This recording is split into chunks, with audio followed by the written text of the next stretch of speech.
Picture a place so small you could walk across it in 10 minutes, and so complicated you could live there 60 years and still get something wrong. Now fill it with 300 people who all know your name, your wages, your debts, what you ate last Tuesday, and exactly which pew your grandfather sat in. Add mud that swallows shoes whole, a church bell that governs your life more strictly than any king, dogs that know who belongs and who doesn't, and one green field in the middle of everything, where every blade of grass has an owner, a history, and a rule attached to it. That's an English village in 1750. Tiny and enormous at the same time, peaceful on the surface and underneath, run by laws that were never written down anywhere.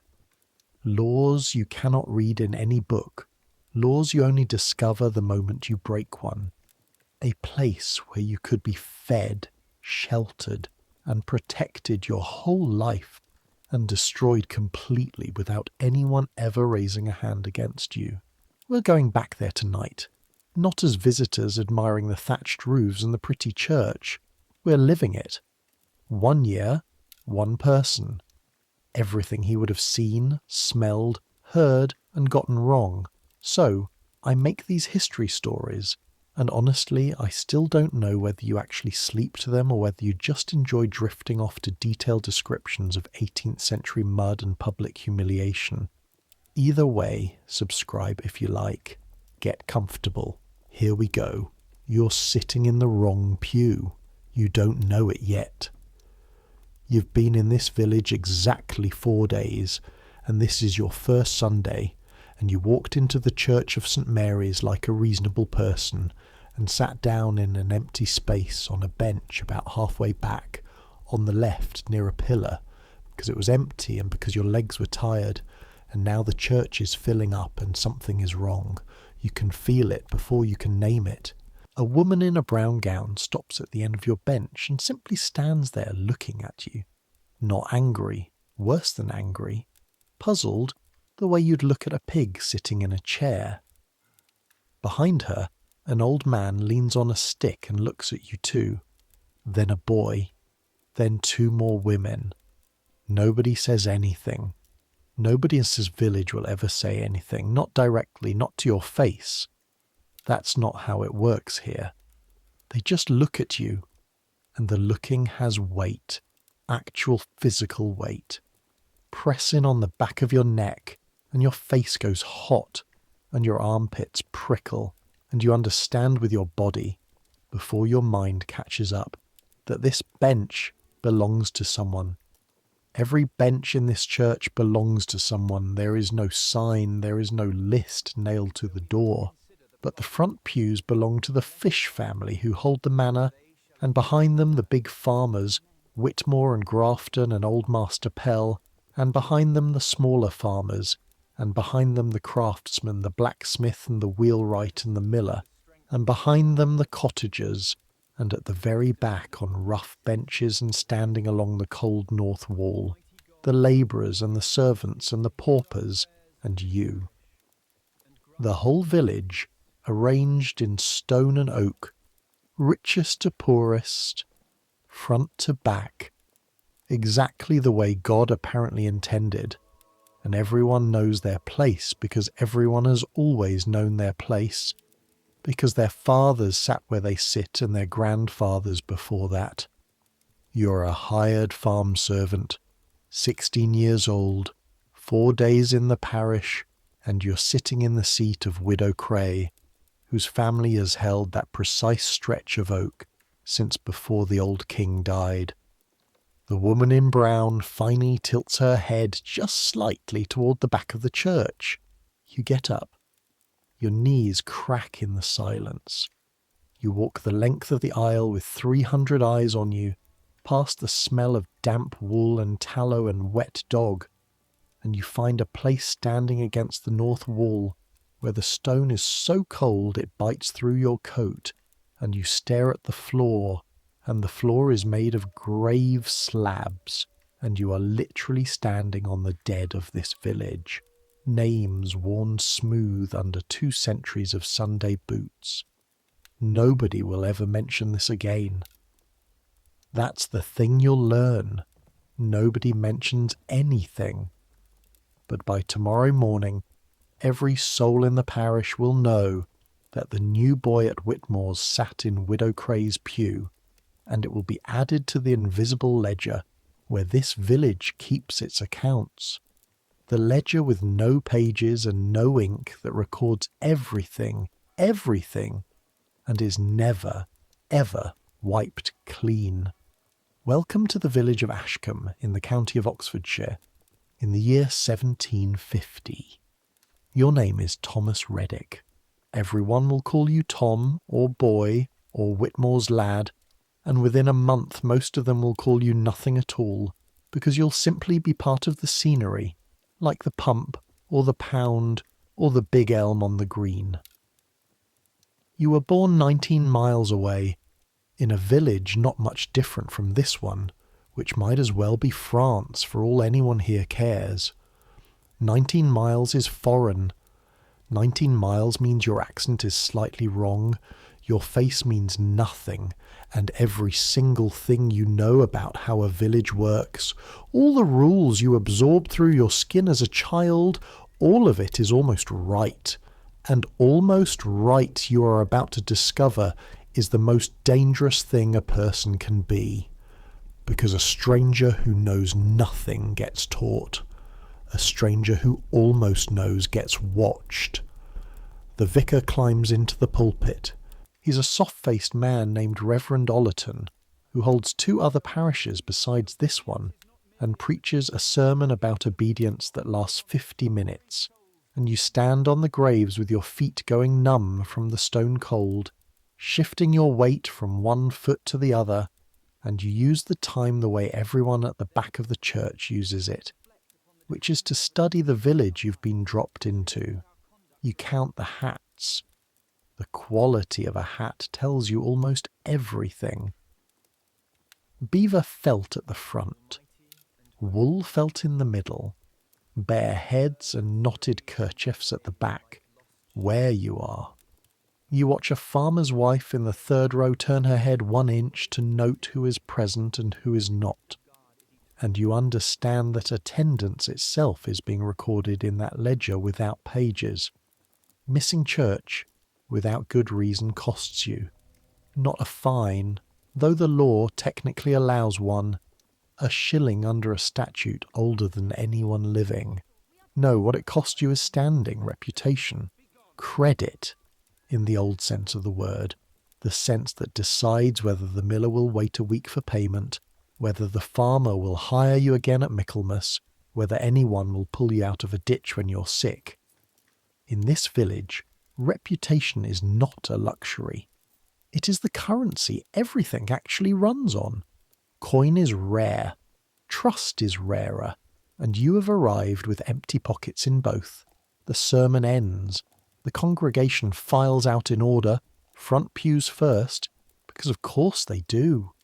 Even leaving church happens by rank, and you wait against your cold wall until the very last cottager has shuffled past, and then you step out into the grey October light, and the churchyard is full of the entire parish standing in clusters among the leaning headstones.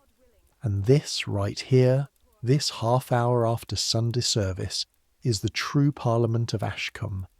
This is where prices are agreed, marriages are hinted at, quarrels are advanced by 1/4 of an inch, and news is set loose to run. You know nobody. You stand alone by the gate with your hat in your hands, and the wind comes across the churchyard smelling of rotting leaves and wood smoke, and the sweet, sour, ever-present smell of cattle. And you wait for your master to finish his conversations, because a servant does not leave before his master, and that is another rule nobody wrote down. You've been alive 16 years. You thought you knew how villages worked. You're about to spend 12 months learning the first rule of village life, which is this. The real rules are the ones no one will tell you. Let's go back 4 days to how you got here, because how you got here matters. It matters to everyone in this parish, and it will follow you all year. You were hired at the Michaelmas Mop Fair in Banbury at the end of September, standing in a line of boys and girls along the edge of the market square with the tools of your trade displayed about your person. That's how it works. A carter puts a piece of whipcord in his hat. A shepherd carries a crook or a tuft of wool. A dairymaid pins a strand of cow hair to her breast.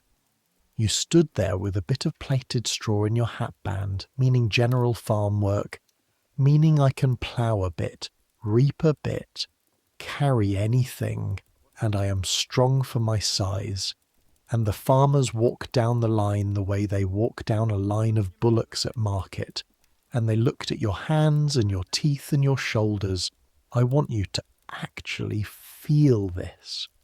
You're standing still for hours in a cold market square that smells of fried sausage, horse dung, spilled ale, and the wet wool of 1,000 coats.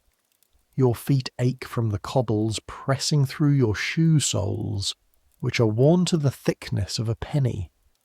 Men you have never met squeeze your upper arm through your sleeve, hard, testing the muscle, thumbs digging in, and you are expected to stand there and let them, and even to straighten up a little the way a horse is trotted out.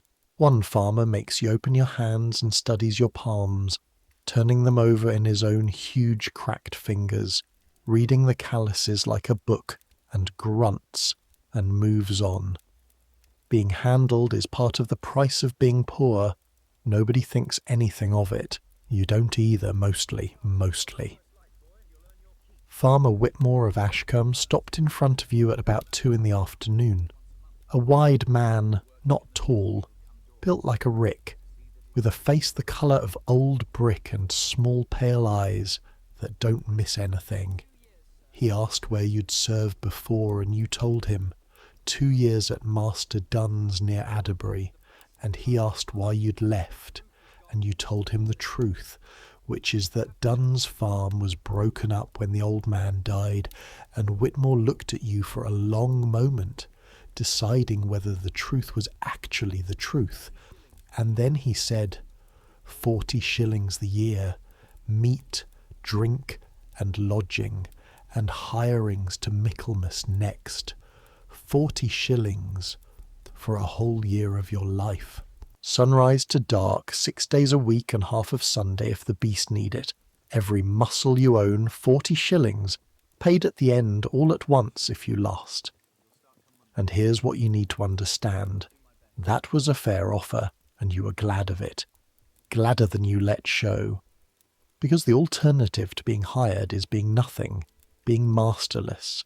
And a masterless man on the roads of England in 1750 is a vagrant, and vagrants can be whipped out of the parish at the cart's tail and passed from constable to constable back to wherever they were born. A place, a master, a roof. That's not employment the way you'd think of it.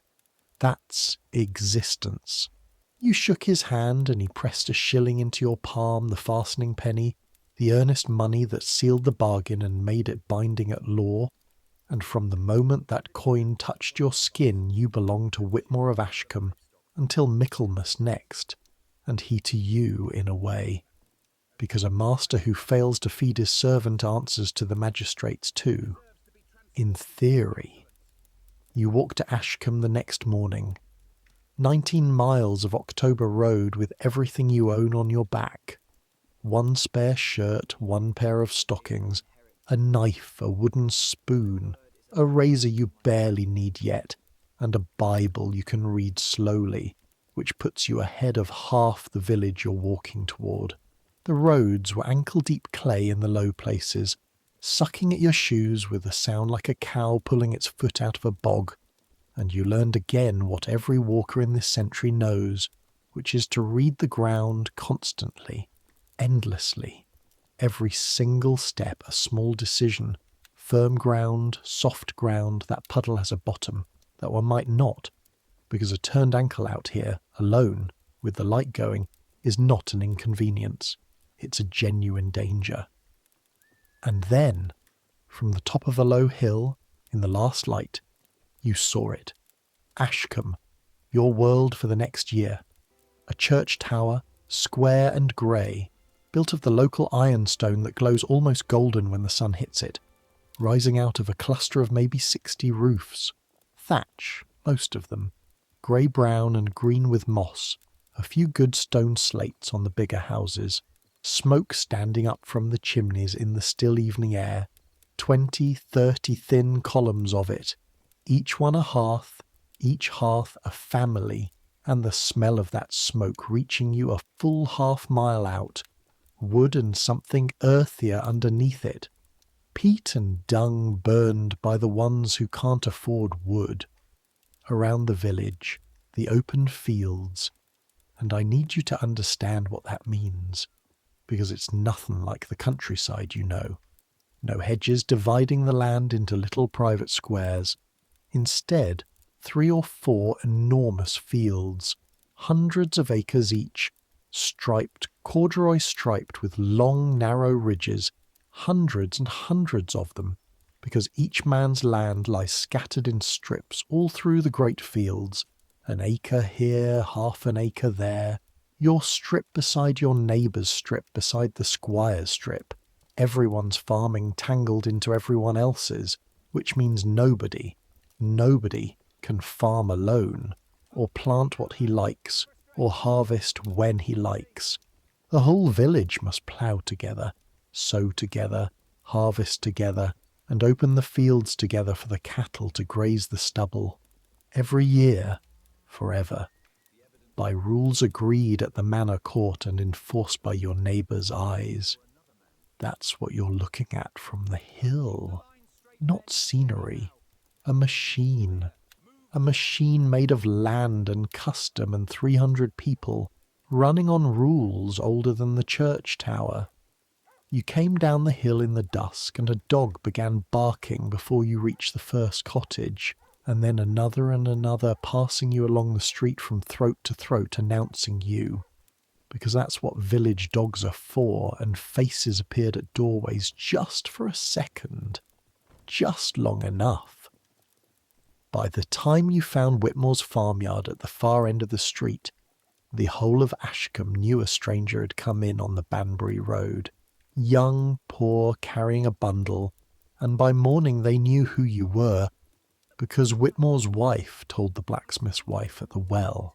The farmhouse is stone, long and low, with the farmyard behind it, and you sleep, you discover, in the loft above the stable, up a ladder fixed to the wall, in a space where you cannot stand upright except at the very ridge. Your bed is a wooden frame with ropes strung across it, and a mattress stuffed with chaff that rustles like rain every time you move. You share it with the other farm servant, a big, slow-speaking lad of 19 named Jem Hollis, who has served Whitmore for 4 years, and who greets you that first night by silently moving his things to make exactly half the space yours, no more no less, measured to the inch, and saying, "That side's yours, don't sprawl. Yes, you share a bed. Everyone at your level shares a bed. Warmth is not a comfort, it's a resource, and bodies are how you get it. The loft smells of horse. It will always smell of horse, rising warm through the floorboards, sweet hay and sharp ammonia and leather, and underneath it the dusty, mousy smell of the chaff bed, and underneath that, you, both of you, wool worn for weeks, and the honest ancient smell of working bodies washed once a week at most. Within 3 days you will stop smelling any of it. Within 3 months the smell of that loft will mean sleep to you, will mean the day is finally over, and your body will begin loosening on the ladder before your head even clears the hatch. Below you, all night, the horses shift their great weight from foot to foot, a slow wooden knocking, and their teeth grind hay in the dark, hour after hour, a sound like the sea if you've never heard the sea, which you haven't. Jem sleeps like a felled tree. Somewhere in the thatch, mice run their small errands. The church clock 200 yards away strikes every hour of the night, and this is the last thing I'll tell you before we get up and start the work. That bell will be the true master of your life here. Not Whitmore, the bell. It rings the hours. It rings for church. It rings for deaths.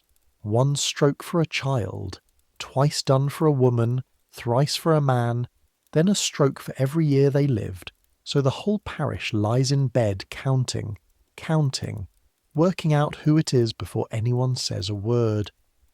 It will ring in the harvest and ring out the gleaners, and by the end of this year you'll be able to tell the time in your sleep, literally in your sleep, half waking at the strokes, counting without knowing you're counting, and settling back down because it's only 4 and 4 is not yet yours. 5 is yours. 5 is when your year truly begins. The bell strikes 5 and Jem's elbow finds your ribs in the dark. Once, not hard, just enough. And your day starts before your eyes are properly open. The cold in the loft in late October is a physical presence, something lying on top of the blanket like a second body. Your breath shows even in the dark a faint grey ghost against the small square of lighter grey that is the loft window. Getting dressed is a race against your own shaking. Shirt first, still on from the night because nobody sleeps naked in an unheated loft. Then breeches, cold as wet slate against your thighs. Then stockings. And here is a detail nobody puts in the pretty pictures. Your stockings are still damp from yesterday. They are always slightly damp from October to April. And pulling damp wool over your feet in the cold dark, feeling it drag and catch on your cracked heels, is a sensation you will do 600 times this year and hate every single time. Then shoes, the leather stiff as bark overnight, so you have to force your foot in, working the heel with your finger, the leather creaking, your finger aching, and finally you're down the ladder, rung by rung, hands going numb on the wood, and into the stable where the horses turn their huge heads toward you and blow warm, sweet breath into the dark. First hour, beasts, always beasts before people. That's not kindness exactly, it's arithmetic. The horses are worth more than you. Whitmore has 4, 2 heavy black-legged plough horses called Diamond and Smiler, a mare for the road, and a colt.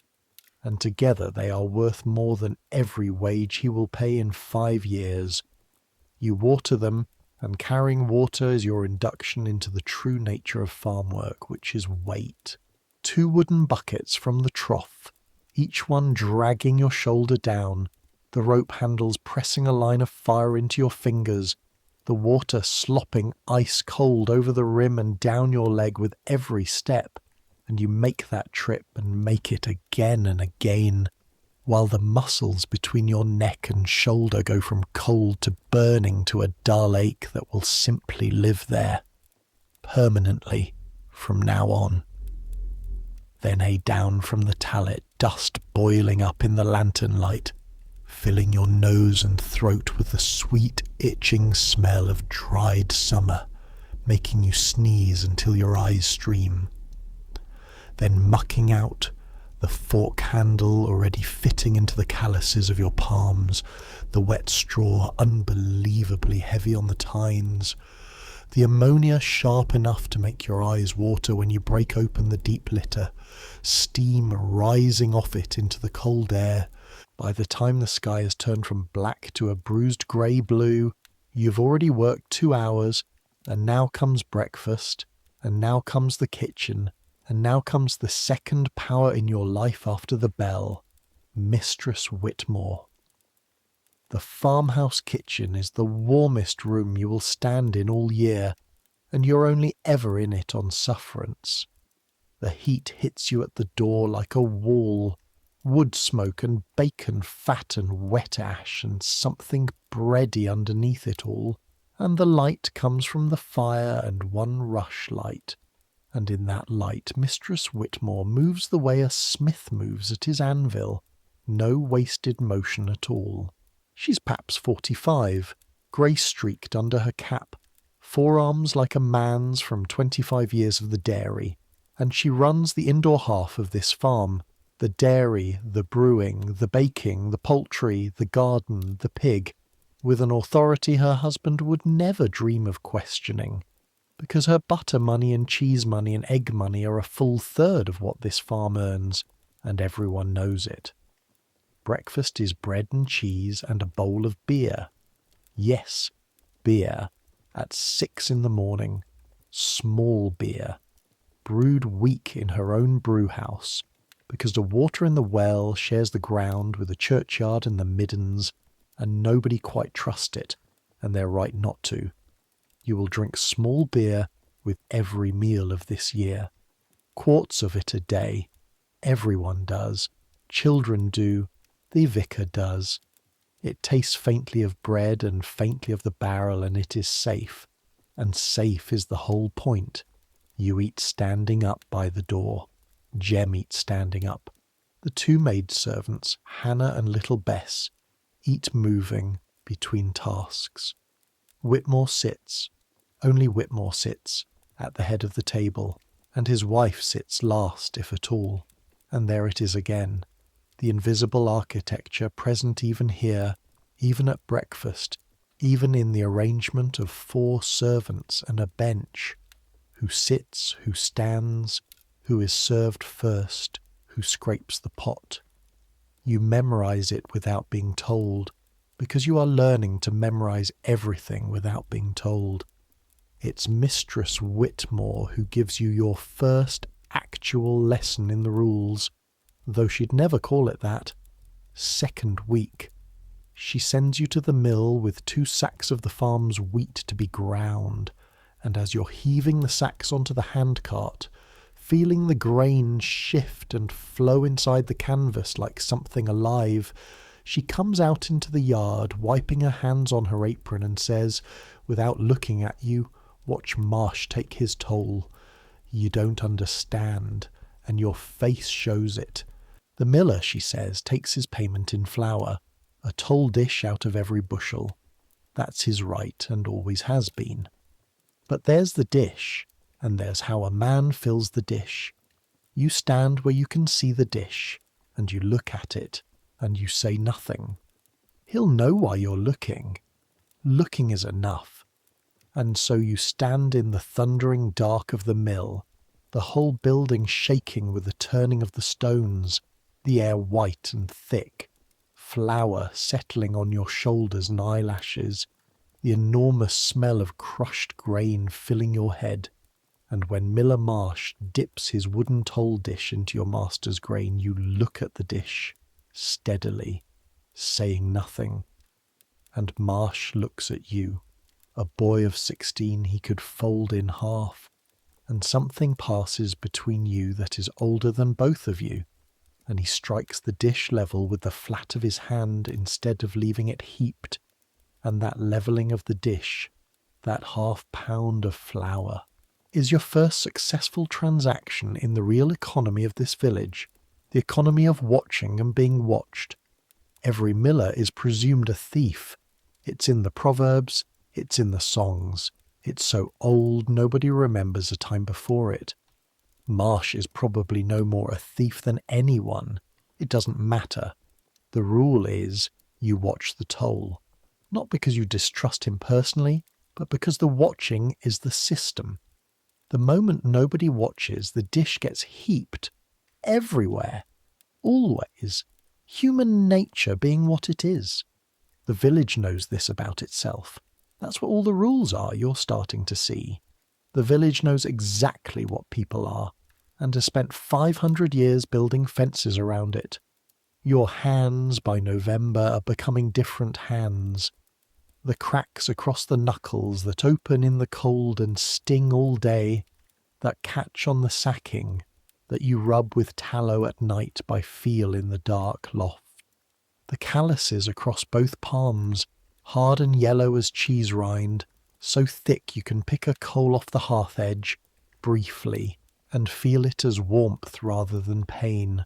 A trick gem shows you with great solemnity, as if conferring a degree. The permanent black seam under every nail. The way your grip has changed, become automatic, so that your hand closes around a fork handle, or a rope, or a bucket in exactly the right place, without any instruction from you at all. Your body is being rebuilt for this place, from the hands inward, and there are evenings on the chaff bed when your fingers keep working after you've stopped, curling and flexing on their own, remembering the day without you. Now let me walk you through Ashcombe itself, the way you learn it, which is on errands, in the rain, carrying things. One street really, wide and unpaved, running from the church at the top of the village down past the green to the ford at the bottom. Calling it a street flatters it. It's a river of trodden earth, and in winter it becomes an actual question of navigation. Deep churned mud down the middle where the carts go, a narrow firmer path along each side close under the house walls, worn by generations of feet, and here is unwritten rule number. Honestly, I've lost count, who yields the wall path. When two people meet on that narrow dry strip, one of them steps off into the mud. Which one is never discussed and never in doubt. The labourer steps off for the farmer. The farmer would step off for the squire, if the squire ever walked, which he doesn't. Young steps off for old usually, servant for anyone with a household of their own. You step off for essentially the entire parish, and you learn to see people coming from 40 yards and read the situation, adjust course early, make it look natural, because being visibly reminded to yield is itself a small defeat, a mark in the ledger, and doing it smoothly, early, without thought, is what belonging looks like. There will come a day in spring when a carter's boy, newer than you, younger than you, steps into the mud to let you pass, and you will feel a small, shameful glow of arrival that you'll remember for the rest of your life. The green sits at the middle of the village, an acre or so of rough grass with the great elm on it, a tree so old that the oldest man in the parish, and we'll meet him soon, says his own grandfather called it the old elm. Under the elm the stocks, weathered silver, empty almost always but never removed, because they're not really for punishing, they're for reminding. Beside the green, the pound, a small stone enclosure where stray beasts are locked until their owner pays the fine, and the pinder who runs it, an ancient office, a real job, catching other people's wandering pigs. Across from it, the smithy, which is the village's furnace and its parliament in winter, the way the churchyard is in summer, men drifting in on any excuse to stand in the red light and the din, the smell of burned hoof and coal smoke, the hiss of iron in the slake trough, the talk.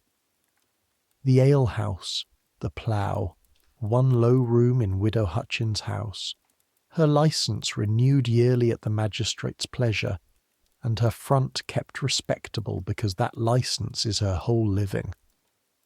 The well on the green, where the women meet, and I'll tell you now, and prove it to you all year, the well is the true newspaper of Ashcombe, and Mistress Whitmore reads it every single morning by sending Hannah for water, whether the house needs water or not. And over everything the church, St. Mary's. You want the landmark of this place, the cathedral of this world, it's this. A building begun before the conquest was 3 generations old, the chancel arch cut by masons dead 600 years, the tower raised in the reign of the 4th Henry, thick-walled, ironstone gold in the evening light, the only building in the parish that will certainly outlive everyone in it, and everyone in it knows that, and it changes how they stand when they're near it. Inside, on the nave wall, the faded ghost of a painted doom. Heaven on the left, hell on the right, whitewashed over at the Reformation, and bleeding slowly back through the lime, so that the damned souls going down into the painted fire are just barely visible on a bright morning, like something remembered rather than seen. Nobody talks about it. Everybody knows exactly where it is. The parish register in the vestry chest holds this village going back to 1560. Births, marriages, deaths, 190 years of the same 40 surnames braiding in and out of each other, and this is what you're actually inside. This is what a stranger can't see at first. Ashcombe isn't 300 people.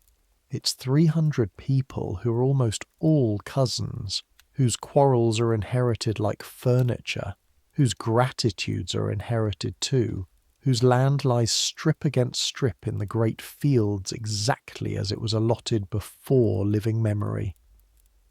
When Farmer Grafton doesn't speak to Farmer Pell, that silence is 40 years old and has an origin story involving a bull, a broken fence, and somebody's mother, and you don't need to know the story, but you absolutely need to know the silence. Because a servant who carry a friendly message from one house to the other, all innocence, has made a mistake.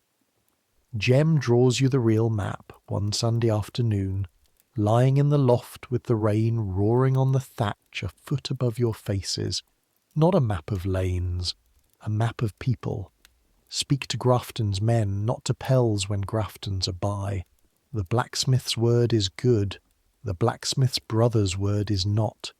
Widow Cray, whose pew you sat in, is poor as a mouse, but her family held land here for 200 years, so she outranks the miller who is rich, and don't ever let her see you know she's poor.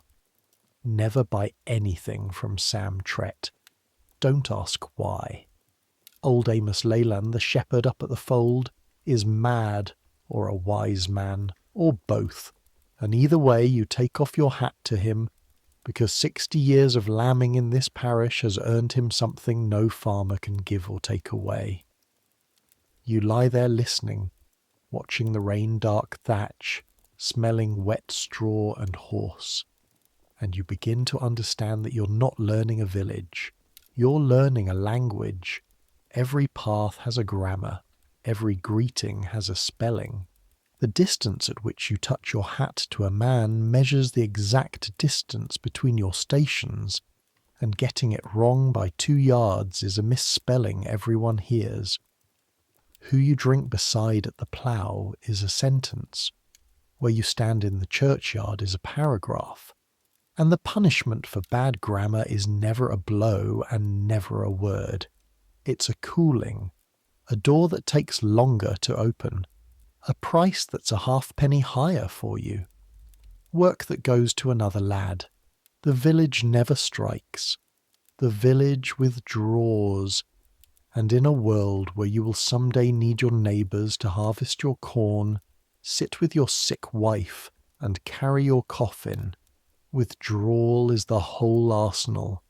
They don't need anything else. In December you make your first real mistake, and it introduces you to the common and to Amos, so in a way it's the best mistake you make all year. Beyond the great fields, on the poor high ground where the plough has never gone, lies Ashcombe Heath, the common, 400 acres of furze and rough grass and bracken, and to your eye, walking up there for the first time with a billhook to cut fuel, it looks like waste. It looks like nobody's land, free land, and that phrase, nobody's land, is possibly the most wrong idea a person can carry into an English village in 1750. The common belongs to everyone, which means it is governed more tightly than anywhere else in the parish. Every cottage with ancient standing has its rights, and the rights are exact. Common of pasture for so many beasts and not one more. Stinted, they call it, counted. The right to cut furze for firing, the right of turbary, cutting turf, pannage for pigs in the wood in acorn time, rights measured in customs so old they're recited rather than explained, and policed by every commoner against every other, because the common is the margin that keeps the poor of this parish alive, the cow that gives the cottages' children milk, the fuel that keeps the widow from freezing, the geese, the bees, the brambles, and margin, everyone understands, is exactly the thing that dies when nobody guards it. You know none of this the way you need to know it.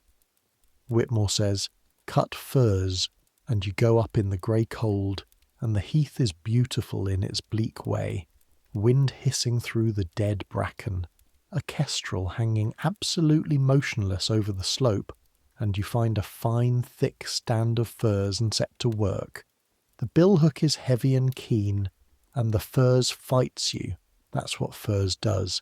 Every branch armoured in needles that find the gap between glove and cuff, that go through worn wool like it's air, so that within an hour your wrists and forearms are cross-hatched with beaded red scratches that burn in the cold, and your breath smokes, and the sweet coconut ghost of the last yellow flowers hangs around the bruised branches, and you're actually almost happy, working alone, warm from the work in the middle of all that cold, the hook rhythm settling into your shoulders, cut, drag, stack, cut, drag, stack. A voice behind you says, "Whose stand is that, boy?" Old man standing 20 feet off with 2 dogs lying flat behind him.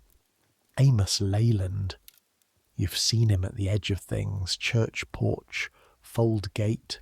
Close up he's smaller than you thought and older than anyone you've known, a face like a walnut left out for 80 winters, eyes pale as skimmed milk but not milky, sharp, and he's leaning on a crook worn to bone smoothness, where 60 years of one hand has held it. You say you're cutting for Whitmore. Whitmore's furze, he says, is yonder, and he tilts the crook maybe 15 degrees. This stand you're spoiling has been Widow Cray's cutting since her husband's grandfather's day.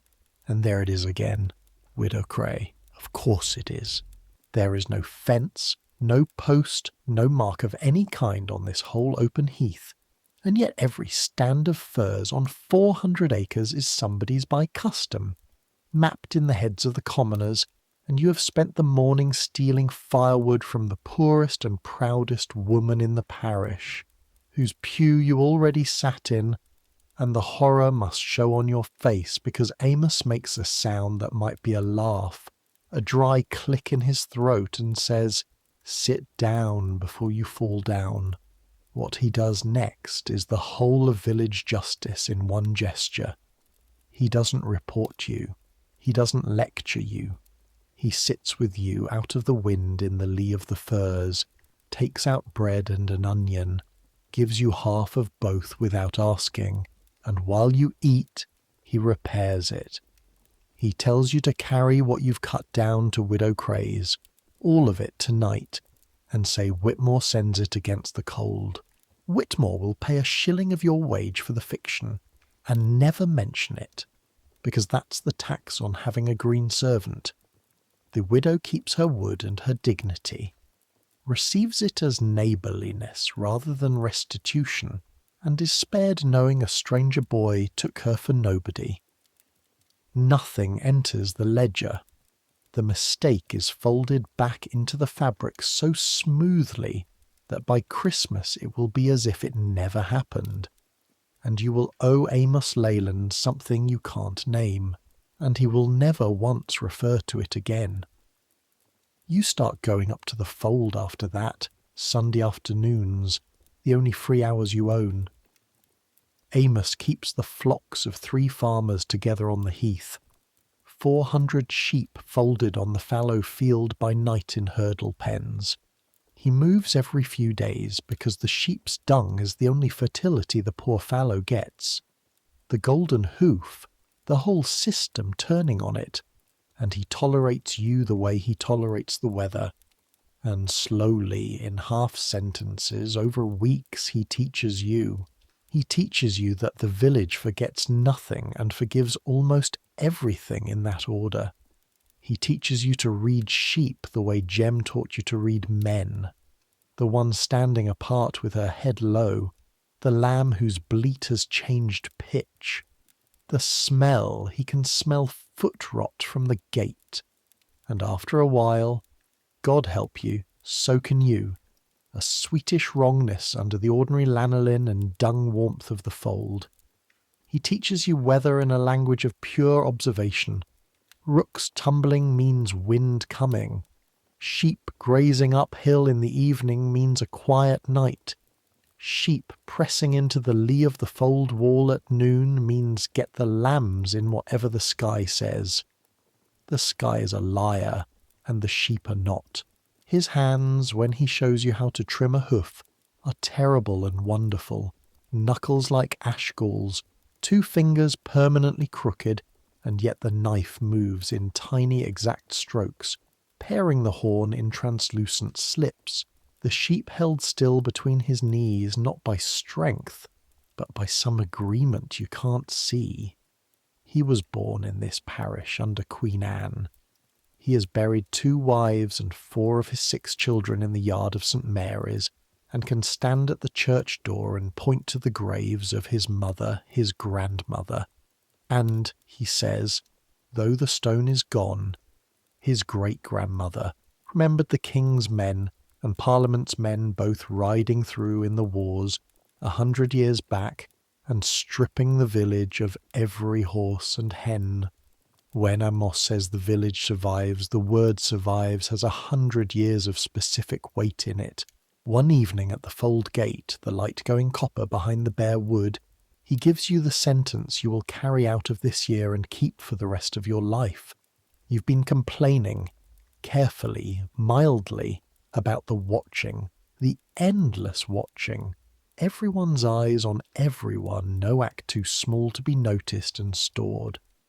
He works his jaw a while, looking at the sheep. Then he says, "Them eyes you're cursing, boy. Same eyes'll count your sheep for you when you're old. Same eyes'll see your chimney cold of a morning and send a lad to knock. There's no having the one without the other. The village is a coat," he says, "heavy on your shoulders every day of your life, and you'll not know the weight of it till the day you stand somewhere it isn't and freeze." He whistles the dogs then, and the conversation is over. The way his conversations are simply over, like weather stopping. Winter closes down on Ashcombe like a lid. I want you to feel what winter means when you live in it rather than look at it through glass. It means the world shrinks to the reach of firelight. It means darkness at 4 in the afternoon, and no light anywhere that doesn't cost money. Rush lights, peeled rushes dipped in kitchen fat, burning 20 smoky minutes each, and candles saved for company. It means the water in the yard trough frozen so thick you break it with the back of an axe. The shock of it jumping up the handle into your wrists, and the horse's breath making frost ferns on the stable window smaller than your smallest fingernail and perfect. It means chilblains, and if you've never had them, be glad. Your toes and heels, damp and cold all day in leather, swell and itch with the deep, maddening burn. Worst at night, exactly when the loft is coldest, and Jem's grandmother's remedy, which Jem swears by and administers with the seriousness of a surgeon, is to thrash the affected feet with holly. It works, he says, by hurting more than the chilblains. This is 18th century medicine in one sentence. It means above all that hunger stands in the doorway of every cottage and looks in. Not at Whitmore's. A servant in husbandry eats at the farm table by right. Board is your real wage, and everyone knows a good table draws good servants. So you eat bacon and bread and cheese and endless peas pottage, monotonous and sufficient. But down the street, in the cottages of the day labourers, The men paid 8 pence or 10 pence a day when there's work and nothing when there's frost, and there is a great deal of frost. The arithmetic is naked. Bread has been dear these 3 years. A labourer's family can eat the whole of his wage in bread alone and still be short. And so winter is when the other economy wakes up, the one that never sleeps entirely, the economy of neighbourhood, broth carried to lying in women, wood that appears against a widow's wall, the overseers of the poor, 2 farmers serving their unpaid year at the job, doling out parish shillings to the old and the sick and the large families, grudgingly, publicly, everyone knowing to the penny who receives what, and the receiving itself entered in the deep ledger, because parish relief keeps you alive and costs you standing. And there are old men in this village who have gone hungry rather than ask, and the village speaks of them with a respect it never quite gives the fed. And winter is when you learn the rules of the plough. Jem takes you the first time, a Saturday night in January, and stands you your first pot, which is itself a rule. The established man introduces the new one, vouches for him by the act of paying. Widow Hutchins' single room, low-beamed, fire-lit, 12 or 15 men packed onto benches, the air a solid substance of wood smoke, tobacco, wet wool steaming, and spilled ale soaked 20 years deep into the elm tables. The talk is work and weather and other people, which is to say the talk is the ledger being read aloud and amended, and you learn to sit at the foot of the room, near the door and the draught, because the settle by the fire belongs to the old men, and the head of the far table belongs by pure unspoken custom to the biggest farmers' men, and you learn that rounds are sacred, that a man drinks in his turn and pays in his turn, and a man who dodges his turn might as well leave the parish, and that arguments here follow rules too. Voices can rise, fists cannot, not indoors, not at Widow Hutchins, because her licence is her life, and a brawl in her house wrongs her. And so the 2 men who genuinely hate each other by February, a Grafton carter and a Pell ploughman, step outside into the snow by mutual arrangement, almost courteously, hammer each other in the dark for 4 minutes, watched by everyone through the open door, and come back in bleeding, and someone stands the loser a pot, and that, incredibly, settles it. The quarrel spent like a coin, because the village has rules for fighting precisely so that fighting ends things instead of starting them. 12th night. The wassaiers come through the dark with lanterns and a bowl, singing at each farmhouse door, and the rule is the farmer brings 'em in and fills the bowl, and the rule is absolute. Refusing the wassail is refusing luck itself, and even Whitmore, who watches farthings the way Amos watches sheep, stands beaming with hot cider going round his kitchen at 10 at night, 'cause some payments are older than money. Plough Monday. The ploughmen drag a beribboned plough round the village asking largesse, and the one householder who gives nothing, a newcomerish, tight-fisted grazier called Stubbs, out at the parish edge, finds his front doorstep ploughed into a furrow before morning. One clean, brutal stripe of turned earth across his threshold, and no one saw anything, and no one will ever have seen anything, and the constable, who was almost certainly holding the plough, inquires into it with a straight face for a day and a half. You're learning,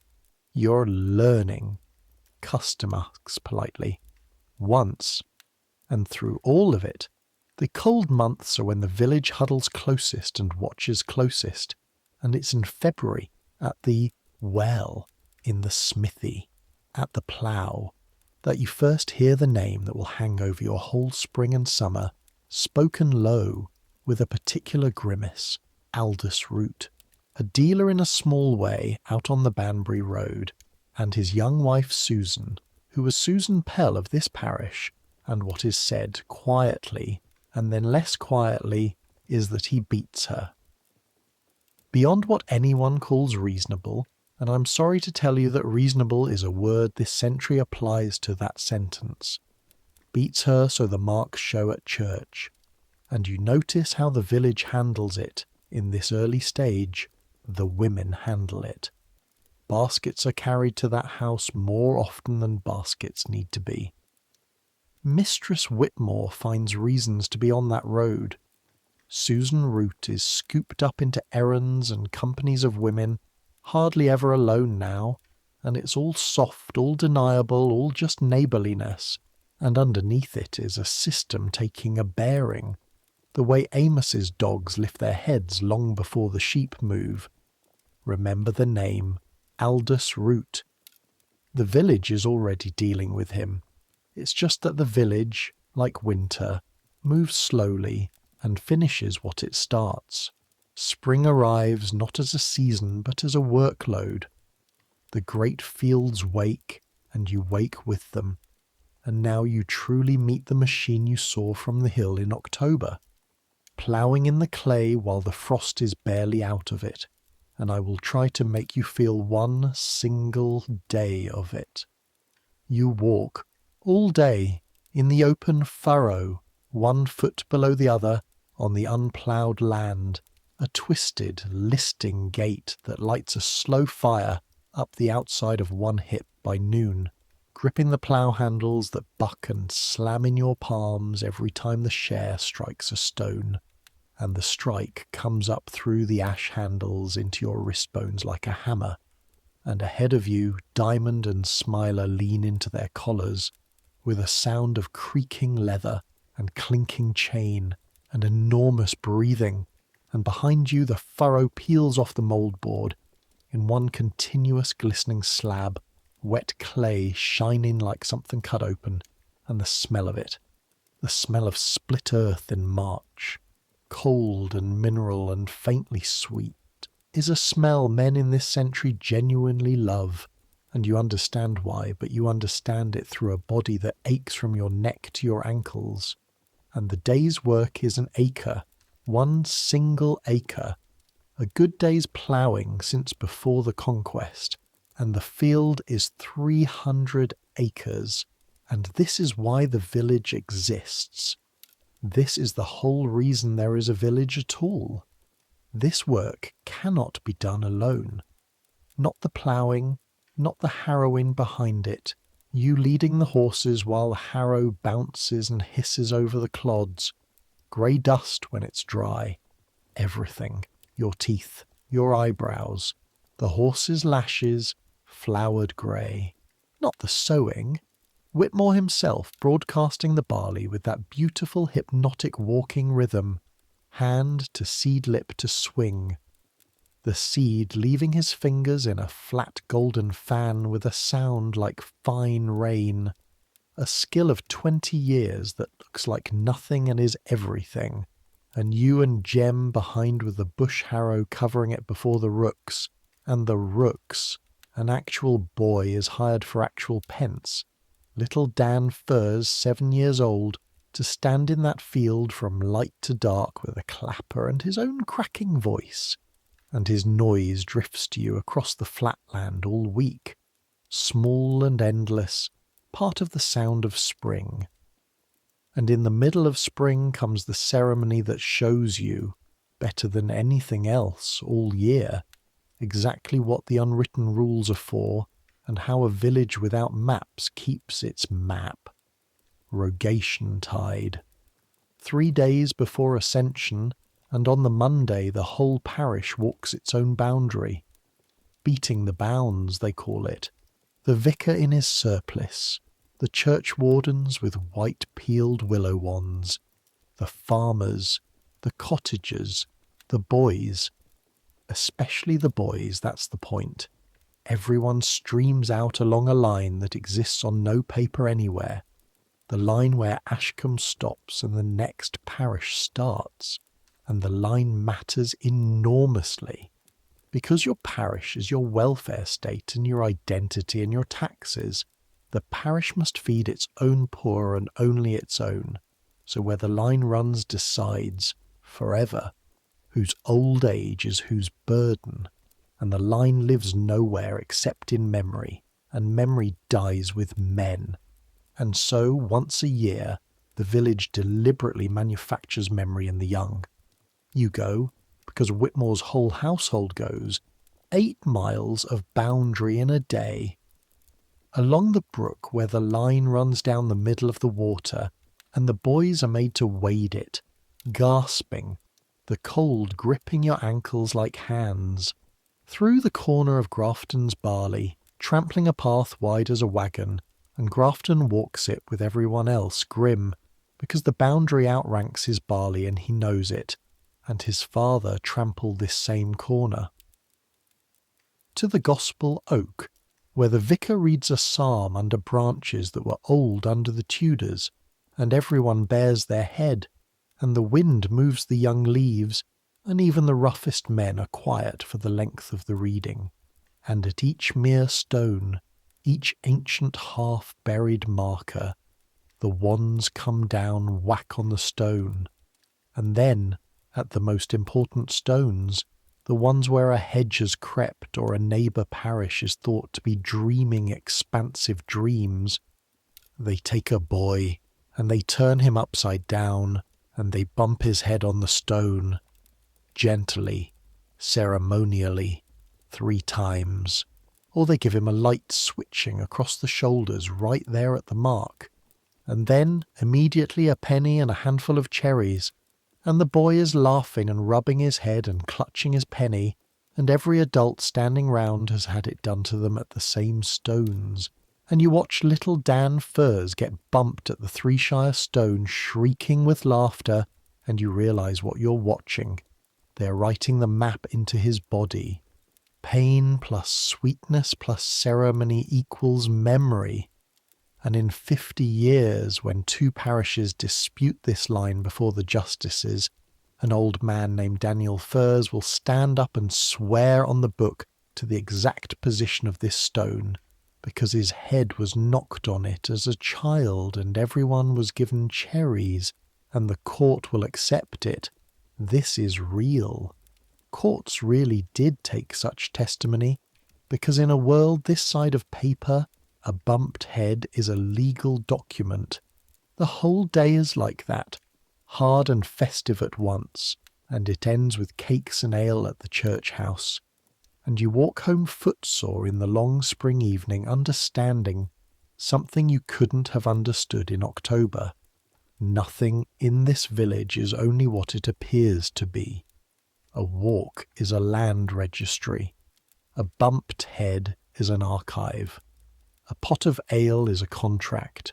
A trampled crop is a legal precedent. And a widow's furze stand is a property deed written in nothing but the agreement of neighbours, going back further than the church tower, enforceable by nothing but the terrible unanimous memory of Ashcombe, which as far as you can tell has never lost a case. And spring is also when you discover that the rules govern the heart too, because it's in April that you begin to notice Hannah Dole, the elder maidservant at Whitmore's, 18, from a cottage family at the bottom end of the village, quick-handed and quick-tongued, forearms freckled from the dairy, a way of blowing a strand of hair off her face while both hands are full that you find yourself, embarrassingly, waiting for. You notice her, and within a day and a half, this being Ashcombe, the village notices you noticing. There are rules for this. Of course there are rules for this. In some ways, courtship is the most heavily governed territory in the parish, because nothing threatens a village like a baby with no father to feed it. That baby lands on the poor rate, on everyone's pocket, and so the whole community superintends its young the way it superintends the common, with counted rights and constant eyes. What's allowed? Walking together back from church in full view at a decorous distance, the entire parish assessing your gait like judges at a fair. Talking at the well, briefly. Sitting near, not next to, near, at the Whitsun Ale. What's allowed further along, and this shocks people now, though it shouldn't. Once a couple is truly settled, promised, spoken for before witnesses, even if not yet churched, the village turns a remarkably practical blind eye, and a good number of Ashcombe brides walk to the altar with the christening already half planned, and no one thinks much of it, provided the wedding follows. The whole sin is not the child. The whole sin is a man who walks away. That is the one thing the village will hunt. But you and Hannah are nowhere near any of that. You're at the stage of 2 years careful nothing, because servants in husbandry cannot marry, not while they're hired. Marriage means a cottage, and a cottage means wages you won't see for years, and everyone knows this. Hannah knows it better than you, and so what happens between you happens in the smallest coinage that exists. She saves you the crust end of the loaf you like. You carry her yoke, the wooden shoulder yoke with the 2 milk pails, up the yard when the ground is bad, 30 seconds of shared weight, the wood still warm from her shoulders across yours. On May morning she pins a green sprig on your coat, and every soul in the churchyard reads it, and Mistress Whitmore's mouth does something at the corners that isn't quite a smile, and old Amos, at the fold that Sunday, says, out of nothing, apropos of sheep, 2 year is naught, boy. Land waits. Corn waits. A sound lass waits, and the unsound ones you're better without. Longest sentence he's spoken in a month. May itself comes in the old way. You're woken in the dark of May Eve by singing under the farmhouse windows, the young people out a-maying, and by morning there's whitethorn over every door in the village, and something else. And pay attention to this, because this is the village speaking in flowers, an actual public language. On the doors of girls' branches, and the branch chosen is a verdict, whitethorn for the well-liked. But there's a lilac gone up on one door, meaning vanity, and on the door of a girl at the far end, a blackthorn and a bunch of nettles at another. Spite or truth, who can say? And the whole village walks the street on May morning reading the doors, the year's assessment of its daughters posted anonymously in vegetation, cruel and festive and absolutely accepted, and Hannah's door, her mother's door, carries whitethorn, good thick whitethorn, and she doesn't say anything about it, but she stands differently all that day. Whitsun brings the ale, the parish feast, church funds raised by the church wardens brewing strong and selling it in the churchyard itself. Sports on the green, wrestling, running at the quintin, a fiddler from Deddington. And you spend 4pence of the only money you possess. Fair day pence. Whitmore advanced against your wage, on gingerbread and ale and a ribbon. And the ribbon goes nowhere near Hannah. It goes into your pocket and stays there for 3 weeks while you gather courage. Because giving a girl a ribbon at Whitsun is a declaration with a legal flavour to it.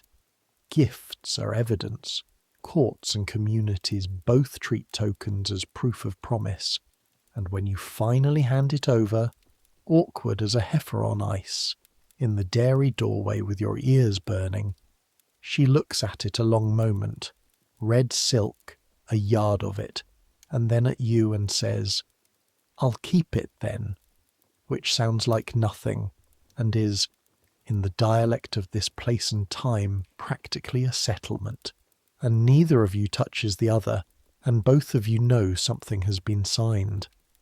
I tell you all this partly because it's sweet, and partly because you need it to feel the summer coming, and partly because you need to understand, before we get to Susan Root, that this is what the village's machinery of watching is like when it works kindly. The same eyes that read the May branches and clock the ribbon in Hannah's hair on the Sunday following, The same eyes are on the house out on the Banbury Road, where things are not sweet, where by June Susan Root has stopped coming to church at all, and her mother sits in the Pell pew with a face like a closed door, and the women's baskets keep travelling that road, and the men at the plough have gone quiet on the subject in a way that is not indifference. That is the opposite of indifference. That is the silence of a decision forming. But before the village settles its account with Aldous Root, the sky nearly settles its account with you. 3rd week of June, haymaking. Hay is the year's first great gamble. The meadows along the brook are mown, and then the cut grass must lie curing in the sun for days, turned, and all that time it belongs to the weather, and lose the hay and you feed no beast next winter, and feed no beasts and you are ruined. Simple as that. So haymaking is the village holding its breath for a fortnight. You learn the scythe that June. Really learn it. And the scythe is the most honest teacher you've ever had. Swing wrong, from the arms, and you're destroyed in an hour. Your shoulders on fire, your blade snagging and juddering. Swing right, from the hips, the whole body turning like a gate, blade whispering flat along the ground, and you can go on for hours inside a rhythm that's almost like being asleep. Swish, step, swish, step.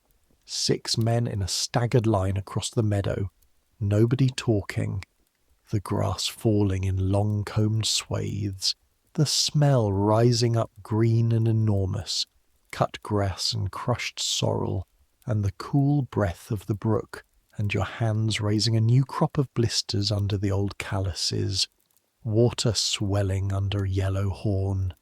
And at the wetting pauses every man stands his scythe and rings the stone along the blade, and 6 blades being wetted in an open meadow make a sound like strange bells, and you will remember that sound when you're old. The mowing takes 4 days. The hay lies in windrows, drying, almost made, 1 day off the rick. And on the 4th evening, Amos comes down off the heath. That in itself is the warning. Amos does not come down. He stands in Whitmore's yard at 7 in the evening, under a sky that looks, to you, merely tired, high, thin haze. The light gone brassy, and he says one word to Whitmore, thunder, and Whitmore looks at the sky, and looks at Amos, and does not look at the sky again, because between the sky's word and Amos's word there is no contest, and he turns and starts shouting. What follows is the village doing the thing the village is for. Every man, woman and child that can walk is in the meadows within the half hour. Whitmore's people, and Grafton's people, and Pell's people, all mixed together. Feuds suspended. That's the rule. Weather outranks everything. Hay before hate. And you learn what a village looks like moving as one animal. The windrows have to come up into cocks, tall, tight thatched heaps that will shed rain, and the nearest hay has to come home to the rick outright. Wagons groaning in the dusk, and you pitch hay till your hands won't close, the fork endlessly up, endlessly heavier, sweat running stinging into the furze scratches on your wrists, chaff and hay dust glued to every inch of wet skin, itching like a live thing under your shirt, and the light dies, and they keep working by feel and shouting. Lanterns forbidden anywhere near the rick.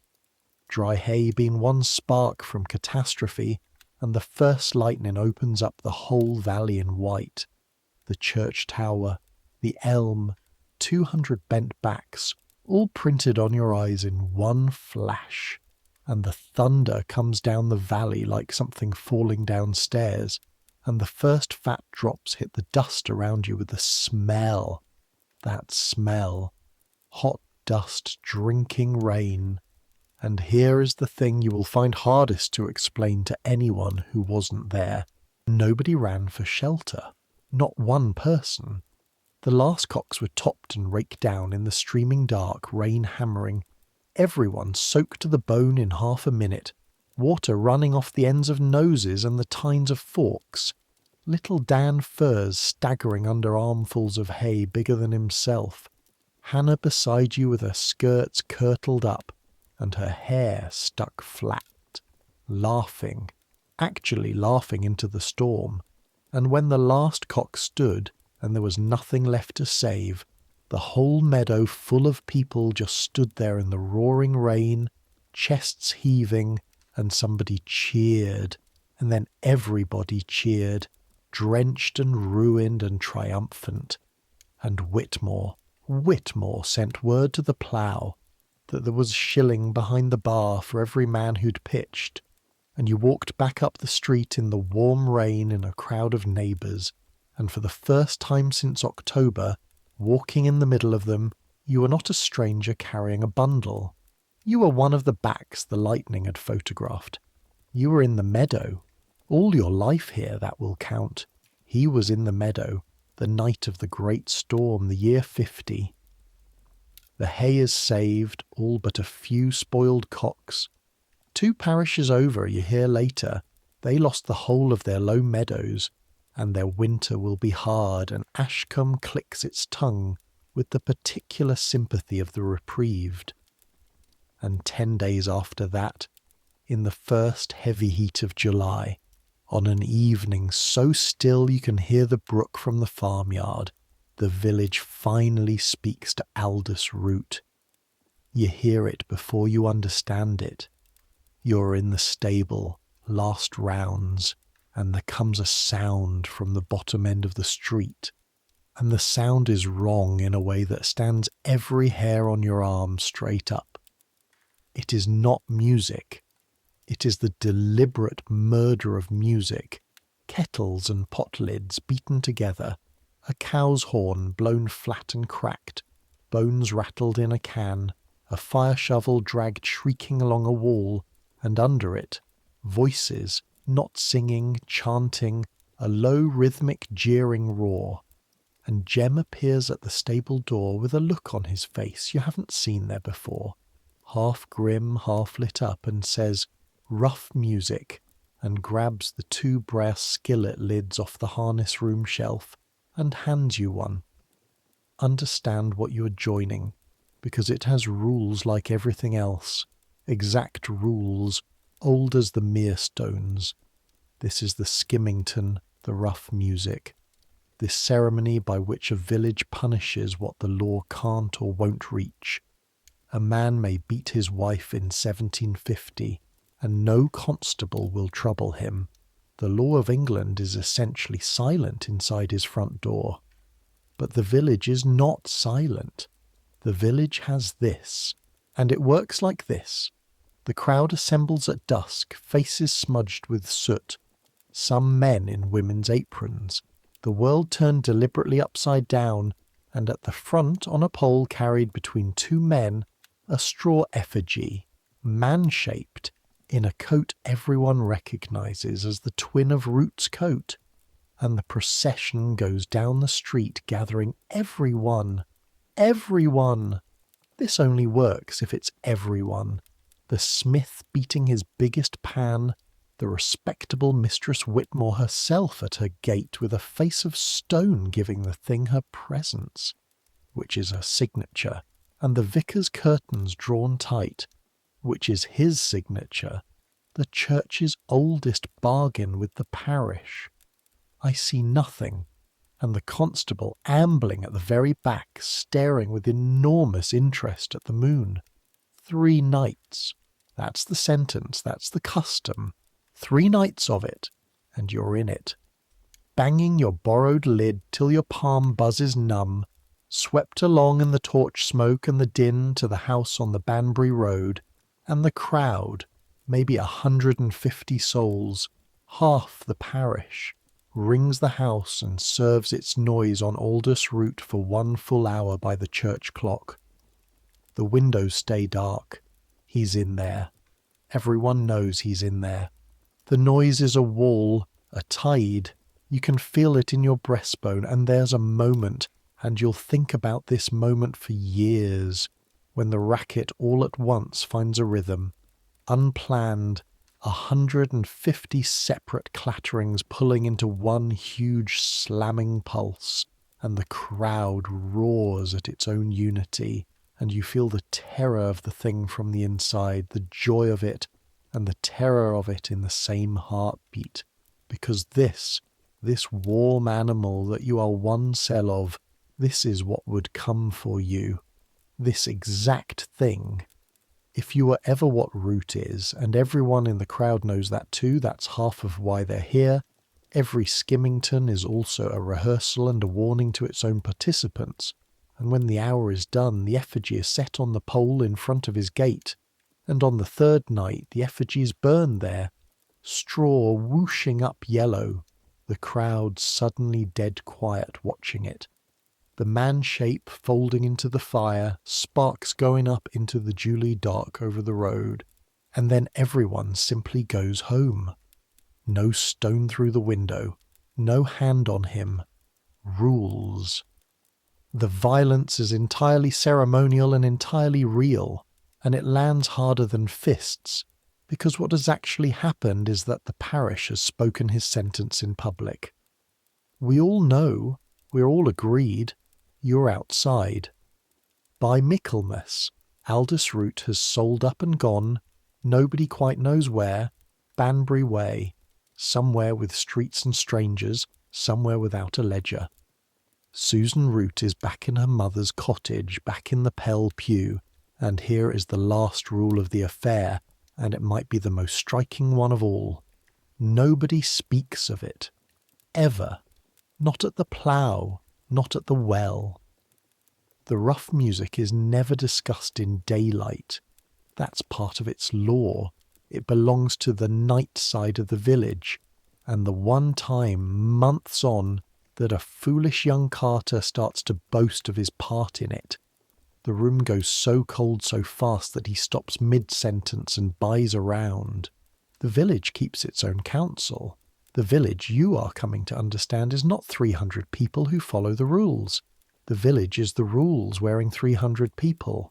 August, harvest. The hinge of the entire year, the reason for everything else, and the fullest display of the unwritten law you will ever see. Because harvest is when the rules become visible, dozens of them, working all at once, like the inside of a clock with the case off. The wheat turns. You watch it happen across a single week. The great field going from green gold to the true dead gold, the ears bowing, the sound of the field changing, a dry husky whisper now when the wind crosses it, and Whitmore walks out every evening and rubs an ear between his palms and bites a grain, and the whole village is doing the same in its own strips. And then one morning the decision is made, and it is made together, because in the open fields it must be, and the church bell rings it, and harvest begins, and for 1 month the entire order of the world is suspended and replaced by the order of the harvest. Everybody is in the field. That's the first rule, and the deepest one. The shoemaker leaves his last, the tailor his bench, the schoolless children, the old women, everyone, because the corn stands ready for one narrow window, and the weather owes you nothing. Remember the hay, and wages triple. Harvest month is when a labouring family earns the rent, and Whitmore hires every hand that offers and feeds them all. Harvest board, bread and cheese and bacon carried out at 10, and again at 4, and beer without stint, gallons of it. A reaper sweats out more than a gallon a day and drinks it back. The beer boy trotting the rows all day with a wooden bottle, and the bottle passing hand to hand, mouth to mouth, no one wiping it. That would be an insult.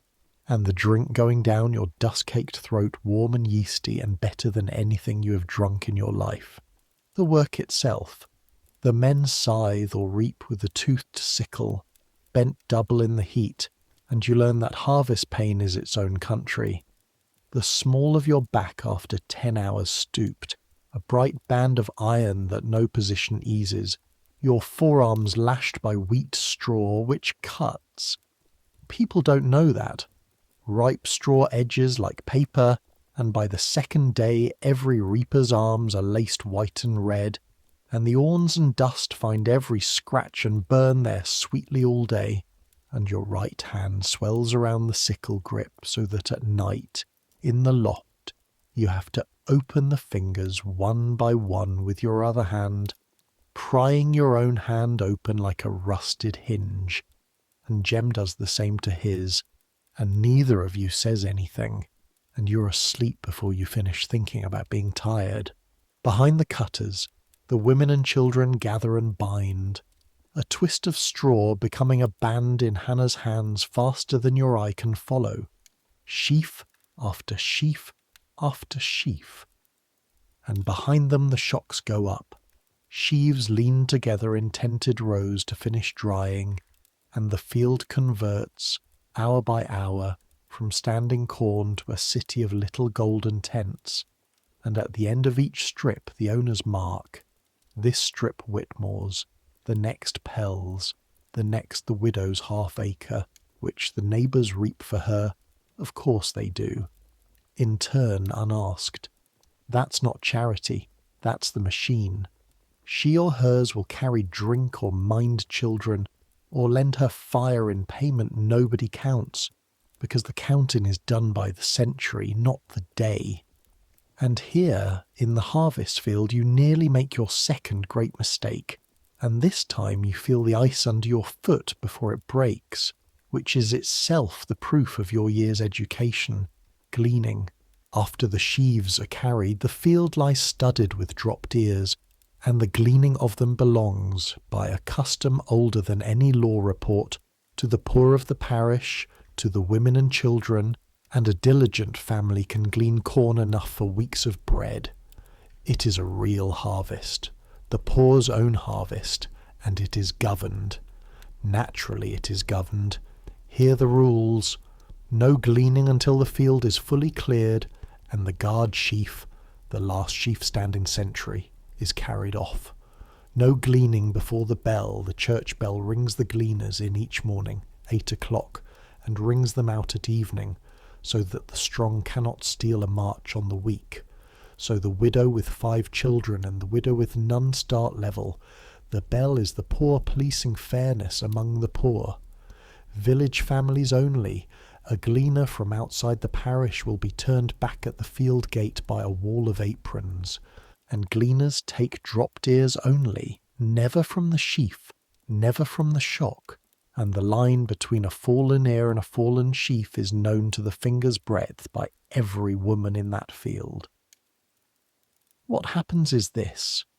Bess, the little maidservant, 13 years old, is sent gleaning for her mother's household on a half-day, and being 13 and quick and eager, she slips into the far corner of the cleared field early, before the bell, 20 minutes early, hardly anything, and begins to fill her apron, and you are the one who sees her, coming back along the headland with the last empty wagon. And you almost do nothing. That's the truth of it. And you should sit with that truth, because it's the most human moment of your year. Your first thought is, it's Bess, it's 20 minutes, it's a handful of dropped wheat, who's harmed. That is a townsman's thought. That is last October's thought. And then the year you have lived rises up in you and answers, the field has eyes, it always has eyes. Someone besides you will see or has seen. And if Bess is seen gleaning before the bell, then Bess's mother is a woman whose child gleans before the bell, in this village, forever. And the ledger takes it down, and next year at hiring time, at bread dole-in time, at marry-in time, it will still be there, because the village forgets nothing, and 20 minutes of wheat can cost a family a decade of standing. And Bess, at 13, is spending money she doesn't know she has. So you do what Amos did on the heath. You mend it before it needs mending. You call her name, easy and loud as if bringing a message. Tell her the mistress wants her. Walk her out the field gate talking of nothing, and at the gate she looks up at you, and she's quick. I told you she's quick, and her chin trembles once, because she understands exactly what you've just done, and exactly what you're not saying.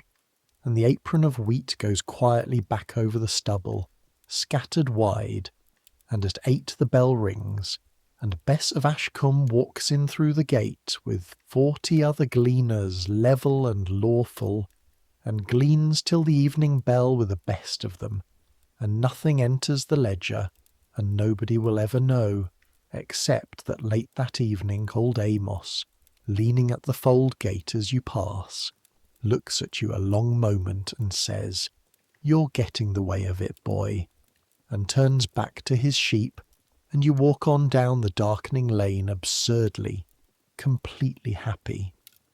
Harvest home, when the last load comes in, is everything you've heard and stranger. The last of the corn is not just cut. It is ended ceremonially, the final stand of wheat plaited and cut with thrown sickles, the men hurling from a respectful distance so that no one man kills it. Listen to that.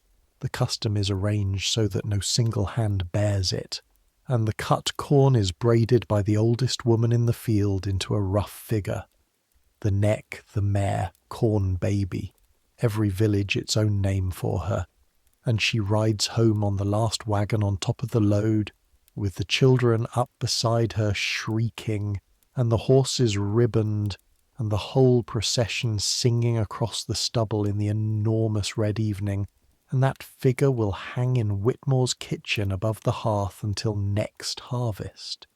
And if you ask anyone what she is, from the vicar to Amos, they will say, custom, just custom, always been done.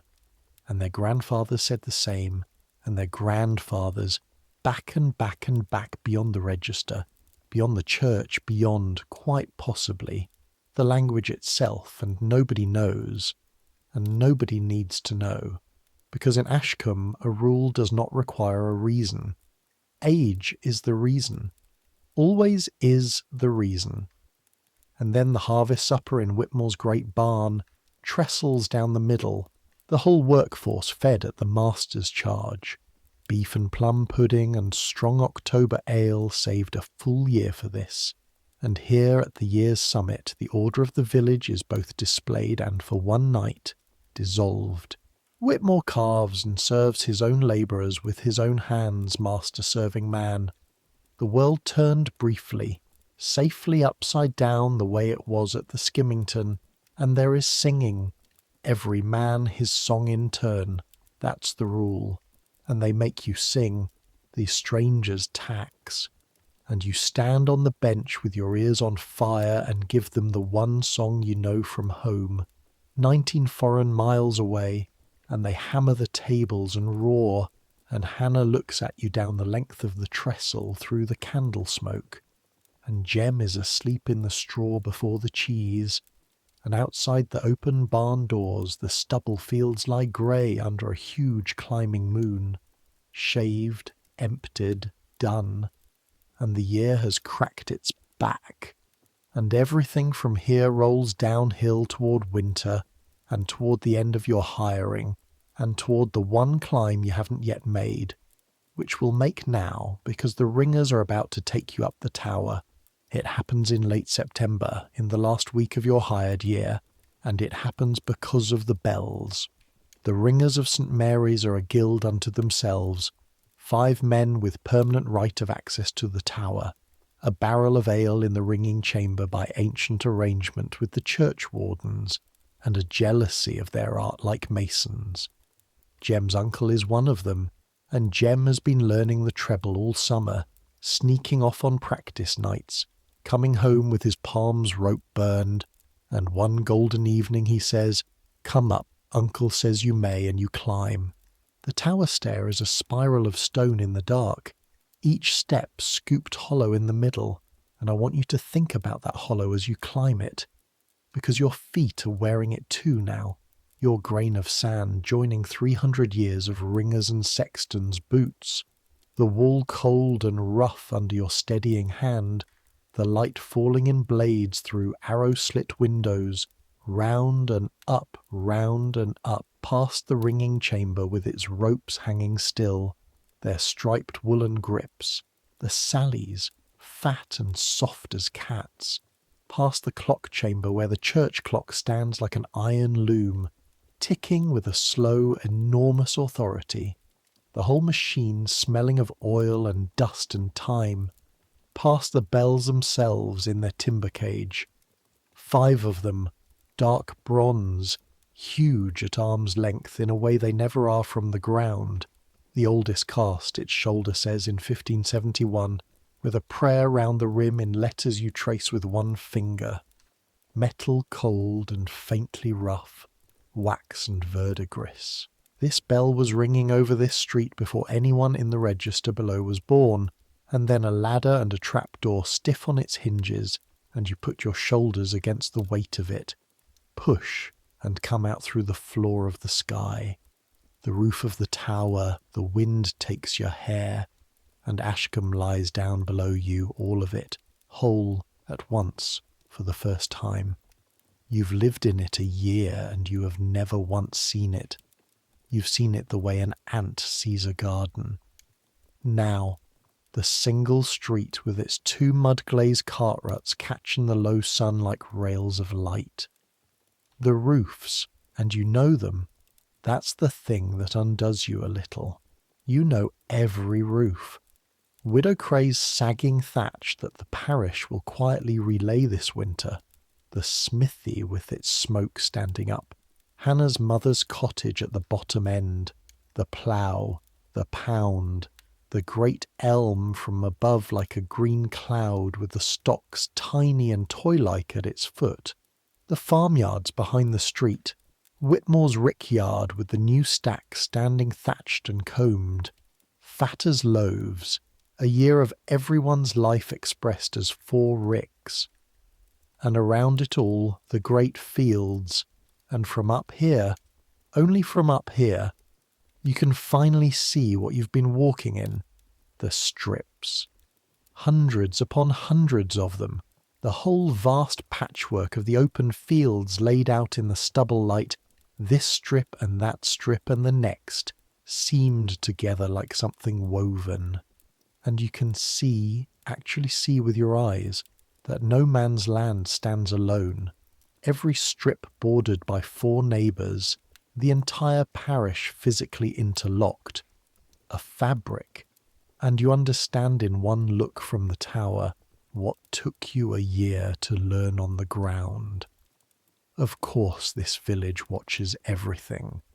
Of course it rules everything. Look at it. It is one single thing. It was never anything else. Beyond the fields, the heath, with the fold and a smoke thread that is Amos's fire, and beyond that, blue with distance, the rest of England, which might as well be the moon. 19 miles away in that blue is the village you were born in. You look at the blue for a while. It looks back like a stranger. The ringers ring beneath your feet while you're still on the roof. Practice for Michaelmas, and being on the tower when the bells fire is like standing on the back of some enormous animal while it sings, the stone itself trembling faintly through your boot soles, the sound not around you but under you, rising past you, rolling out across the stubble in slow gold circles, over the street, over the fields, over the heath, to the mere stones and no further, the exact sound shape of the parish. And you realise that this is what the bell has been all year. The voice of the whole creature, telling its cells the time. You come down the hollow stairs in the dusk, changed in some way you don't have words for, and 3 days later your year ends. Michaelmas, wages day. In the farmhouse kitchen, at the table you've stood beside for a year, Whitmore counts out 40 shillings. coin by coin, into your palm, and it's the most money you've ever held, and it's a year of your life, and both things are true at once. And he looks at you with those small pale eyes and says, well, stopping another year, and there it is. You're asked. Not every servant is asked. Jem grins at the wall. Mistress Whitmore at the fire doesn't turn round, but her back is listening. Hannah in the dairy doorway has gone very still over the pans, and you stay. Of course you stay. 45 shillings the new year, because a proved man costs more than a green one, and the fastening shilling passes palm to palm and it's done. And that night in the loft, Jem says, into the dark, told them last Martinmas you do, and won't say another word about it, and you lie listening to the horses grinding the darkness below you. 1-year-old in this place, hired for a second, with a ribbon, promise in the dairy and a friend at the fold, and your name written where this village writes things, which is nowhere and everywhere. I could stop there, but the year doesn't stop, the year never stops, and I want to give you a little of the second winter at slow speed, because by now you know how to live in it. And there is a particular pleasure, a deep, quiet, bodily pleasure, in doing a hard-known thing well. And I want you to feel that pleasure as the light goes down on this story. October again, and the plough's out again in the stubble, and this time the plough handles fit your hands like your hands. November, and the great communal pig killings down the street, frost mornings, breath and steam and scalding tubs, every household helping every household in strict rotation, and fresh pork portions carried to neighbours by the plateful undercloths. A web of small debts deliberately woven so that when your pig is killed, the plates come back.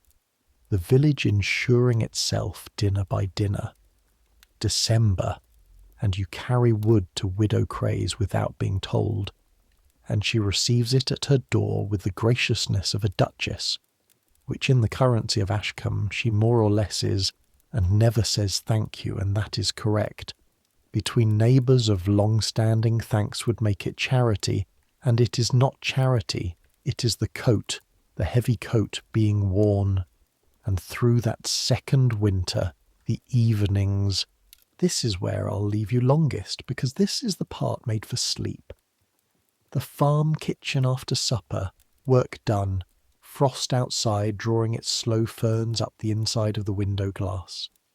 The fire settled to deep red, hissing softly when a log shifts, throwing the rooms one light so that the walls breathe with shadow. Mistress Whitmore spinning, the wheels low continuous whir, tread and pause, the most sleep-making sound ever devised by human beings. Whitmore in his chair with his pipe, the little wet click of it, the smoke settling in a blue layer under the beams, Jem Mender's harness by feel, wax end drawn, squeaking through leather, again, Hannah shelling last beans, dry rattle in the bowl, Bess asleep with her eyes open. The corn figure from harvest hanging over the hearth, throwing its small crooked shadow. Someone tells a story that everyone has heard 40 times. The drowned man at the ford, the lights on the heath, the winter of the great snow. And it is told exactly the same as always. That's the rule. The old stories are recited, not improved, and the sameness is the comfort. And the church clock strikes across the frozen street, and you count without counting.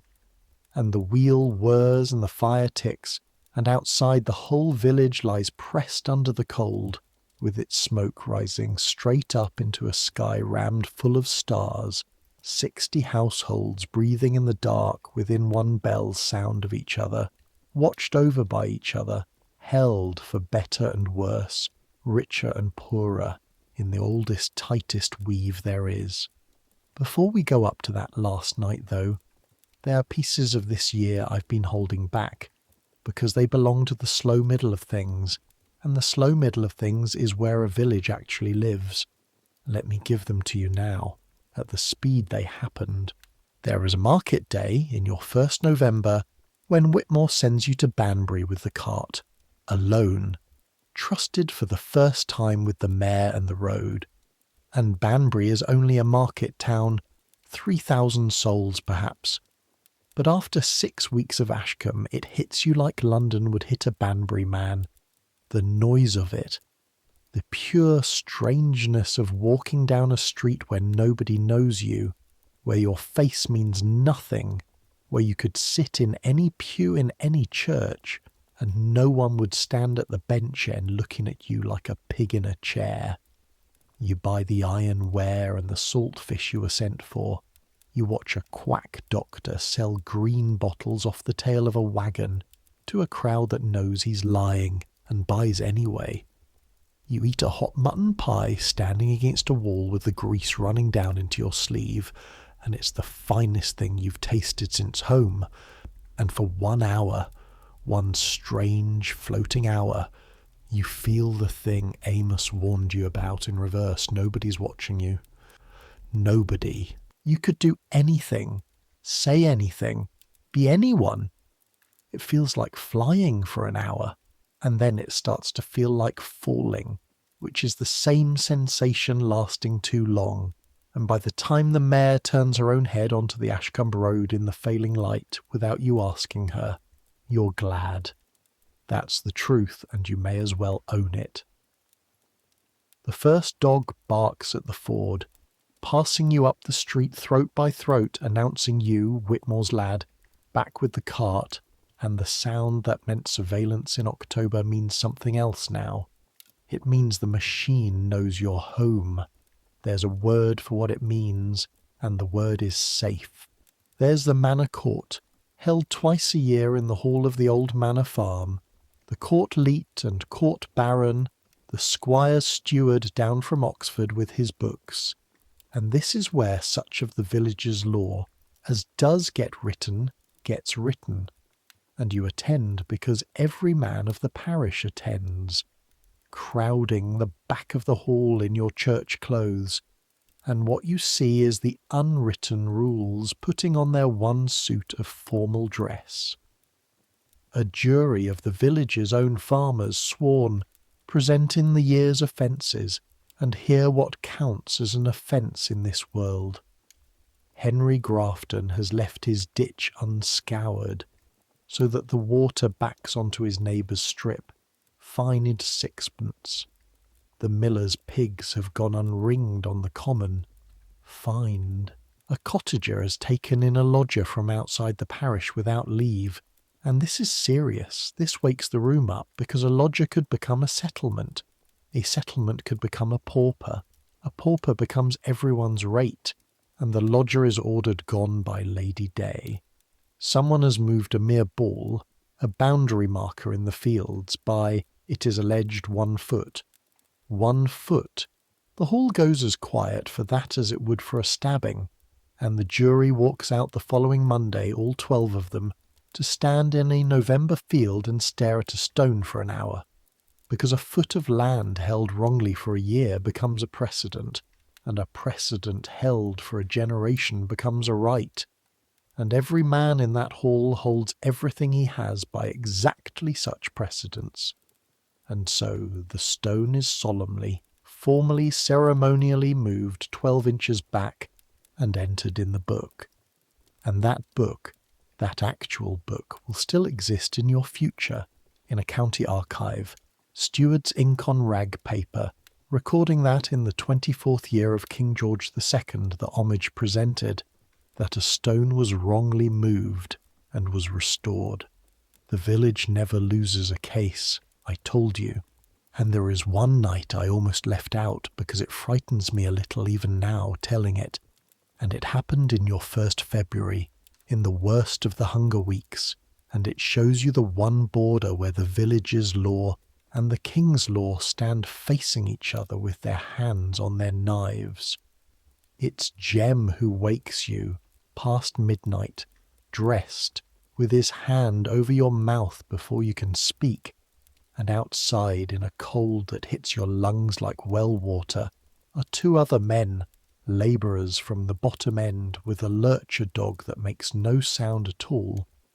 A dog trained to silence the way other dogs are trained to fetch, and you understand where you're going before anyone says the word, because there is only one thing men go out for on a black February night with a silent dog, and the word is rabbits.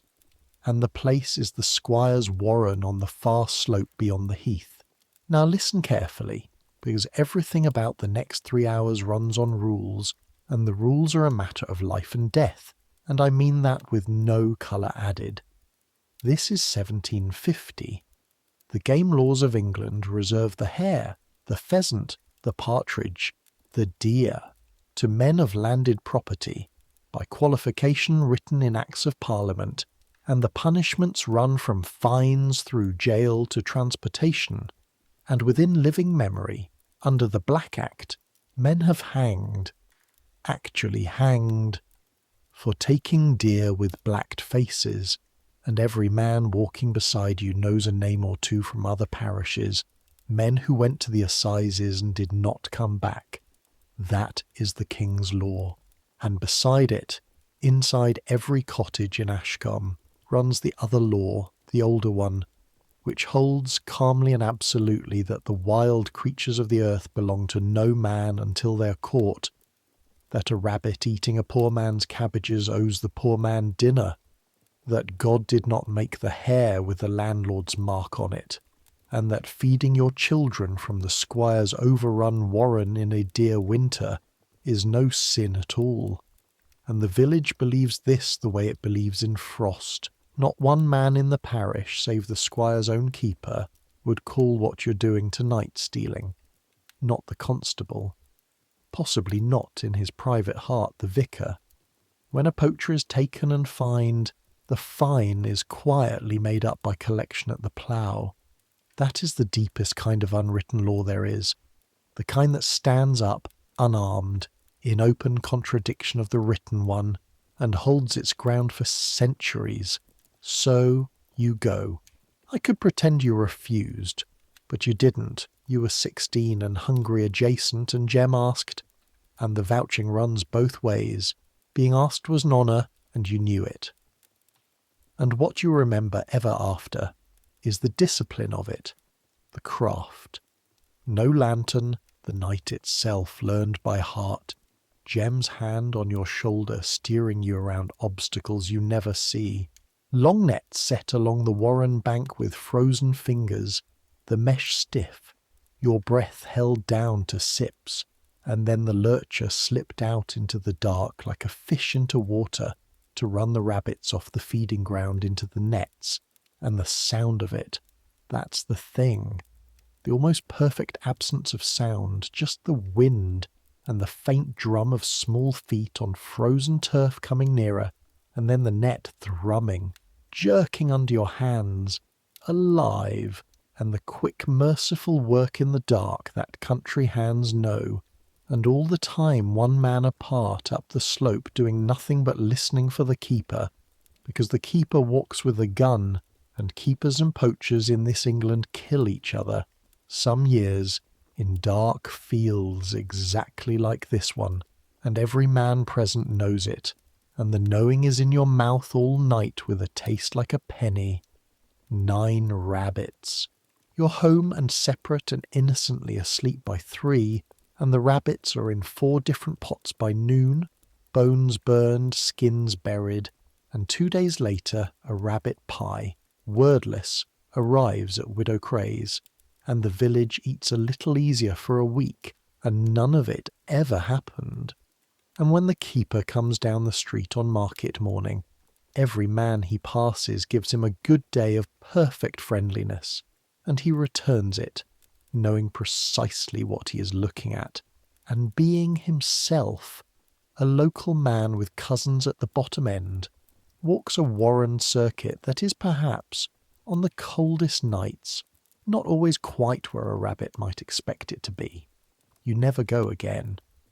Once was the initiation, and Jem never asks twice, and something in you is glad, because you have felt the edge of the one game in this country where the ledger cannot protect you, where the stakes are not standing but skin. But you're glad you went once. It showed you the bottom of the machine. The village will bend its whole weight to keep its people fed and its own law running quietly under the king's.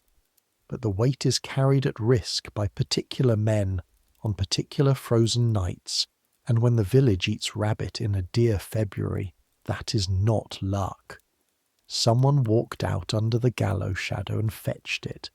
Set beside that dark night one bright one from the autumn of your second year to balance the scales, the Michaelmas goose. Because Michaelmas is not only hiring and wages, it is the goose feast. Everyone who possibly can eat goose at Michaelmas, eat goose on Michaelmas Day, and you'll not want money all year. The whole country says it, and the geese themselves have spent September gleaning the stubbles, waddling out each morning in flocks under the charge of small children with switches, fattening on the parish's dropped corn, so that the Michaelmas goose is, if you think about it, the harvest coming back one more time in another shape. Mistress Whitmore roasts too, and the smell occupies the entire house from noon, fat hissing and spitting down into the dripping pan, the skin crackling toward bronze, and the household eats together. All of it, master and mistress and the four of you, at one table, goose and apple sauce, and the year's new ale, and Whitmore, 2 cups in, tells the story of the Michaelmas flood of the year 29, exactly as he told it last year, exactly as he will tell it next year, and everyone attends to it like news, and under the table Hannah's foot comes to rest with the lightest possible weight in the world against yours, and stays. That's the whole balance of this world in 2 nights, if you want it small enough to carry. The frozen field where men risk the rope to feed their neighbours, and the kitchen where the goose comes back golden from the stubble. Fear and fat. The coat's weight and the coat's warmth. You cannot have the one without the other, the old man said. He was right about that, as he was right about the weather. There is a death in your first February, and I want to walk you through it, because how a village dies is how you finally understand how it lives. Old Master Pell, the grandfather, the oldest man in the parish after Amos, takes to his bed at Candlemas, and the passing bell rings while he is still alive. That's the custom. The bell rings to tell the parish a soul is going, so that every household can stop and pray him over the threshold, and the whole village lives for 2 days with that knowledge humming under everything, lowered voices at the well, and then one iron grey morning the bell begins again, and this time it counts. 3 strokes, thrice done, a man, then the years, and the whole parish, in kitchens and stables and up on the heath, stops what it is doing and counts. You stop with a hay fork actually in your hands, counting, and the bell goes on and on, past 70, past 80 to 86, and everyone knows before a single human word is spoken. Then the women of the family and 2 neighbour women lay him out, washing and binding, work the villagers. Women pass down hand to hand like the dairy and the childbed, and the body lies in the house 3 days with the parish filing through. Everyone, you go, Whitmore's whole household goes, into the small hot crowded room, with its smell of tallow and rosemary sprigs and the still shape on the bed, and you touch the body, because that's the custom too. You touch the dead man's hand, cold and heavier, seeming than a living hand, so that he will not follow you, so that you will not dream of him, and honestly, having done it, you don't. And then the funeral, the coffin carried shoulder high the length of the street by 6 farmers, changing bearers at remembered places, past doors all shut and blinds all drawn, the bell tolling, the ways lined, and behind the coffin the whole order of the village walking one more time in its eternal sequence. Family, farmers, craftsmen, cottagers, labourers, servants, you, and he goes into ground that holds his father and his father's father. Within 20 feet of the font he was christened at 86 years before, and afterwards there is ale and cold beef at the Pell farm for the entire parish. The funeral dole, paid for in his will, because even his death must feed his neighbours. That's the last rule of all. And men stand in the yard with their pots saying he was a good age and a hard man on a bargain, and his ditches were always scoured, which is Ashcombe for a great and honourable prince has fallen this day. And there is the sickness, yours, in March, which teaches you the rules from the underside. A fever, the low damp fever this country breeds every spring, and for 5 days you're useless, shivering and burning by turns in the loft, aching in every seam of yourself, too weak to climb the ladder, and here is what happens, and I want you to notice every part of it. Whitmore does not turn you out, and could not decently if he wished to. A master answers for his servant in sickness. That's the bargain inside the bargain. The magistrates would hear of it, but long before the magistrates the village would hear of it, and a farmer who turned out a sick servant would find something gone cold around him at every market for a year. So you keep your bed and your board, and Mistress Whitmore doses you twice a day with teething dark off a spoon that tastes of gunpowder and treacle, standing over you until you swallow. Hannah leaves broth at the top of the ladder. Jem does your work and his. 5 days without one word then or ever after, and you will do the same for him in November, and neither of you will ever mention either debt, because between you and Jem it has stopped being debt. It has become the other thing, the thing the whole parish runs on, the thing with no name that is just what is done. And on the 3rd day, the worst day, when the fever talks to you in the voices of home, you surface once in the grey afternoon, and old Amos's Leyland is sitting on the loft floor beside your bed with his back against the ladder and his crook across his knees, doing absolutely nothing, being there the way he'd sit by a poorly you, and you sleep again easier for it, and when you wake he's gone, and a little pot of honey from his own bees is standing on the beam by your head. You go back to work 3 days before you should, because that's a rule too, an unwritten one inside your own chest now, and your legs shake on the ladder, and the buckets nearly beat you that first morning, the water slopping, your arms full of wet string instead of muscle. And Jem, without appearing to notice anything, takes 1 bucket in each hand along with his own 2, 4 buckets, and walks ahead of you across the yard like a man carrying nothing at all, whistling, and that, in the language of this place, is a love letter. Add to the year, while we're gathering things, the small trades and characters who stitch through it, because a village is not only its farmers. The mole-catcher, who works 6 parishes on an ancient circuit, paid by the churchwardens so much a dozen, and who hangs his kill on a thorn by the field gate, a row of small velvet bodies drying in the wind. His invoice, published for all to see and count, because in Ashcombe even the mole-catcher is audited by everyone. The hedger, old Noel, laying the few hedges the parish has along the closes, and you spend 2 January days helping him, and receive a complete education in a craft that looks like destruction. The pleachers half cut and bent, the billhook work close to your knuckles, the smell of cut sap and rotten leaves, your hands torn by thorn through 2 pairs of mittens, and Noel talking the whole time in a slow river about hedges he laid 50 years ago that are laying ready again now, a working life measured in the regrowth of thorn, twice round. The higgler with his cart of ribbons and needles and news, who comes through every fortnight and is the village's newspaper from beyond the mere stones, and who is welcome everywhere and trusted exactly nowhere. The rule with all travelling men: hear everything, believe half, count your spoons.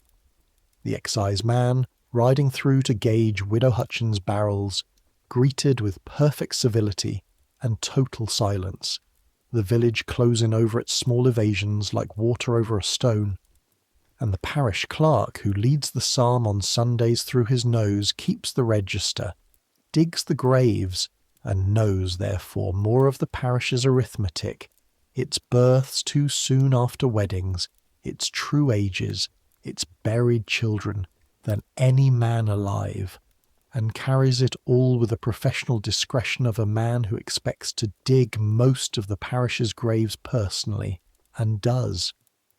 And add one more night, a small one, my favourite of your whole year, from that 2nd December.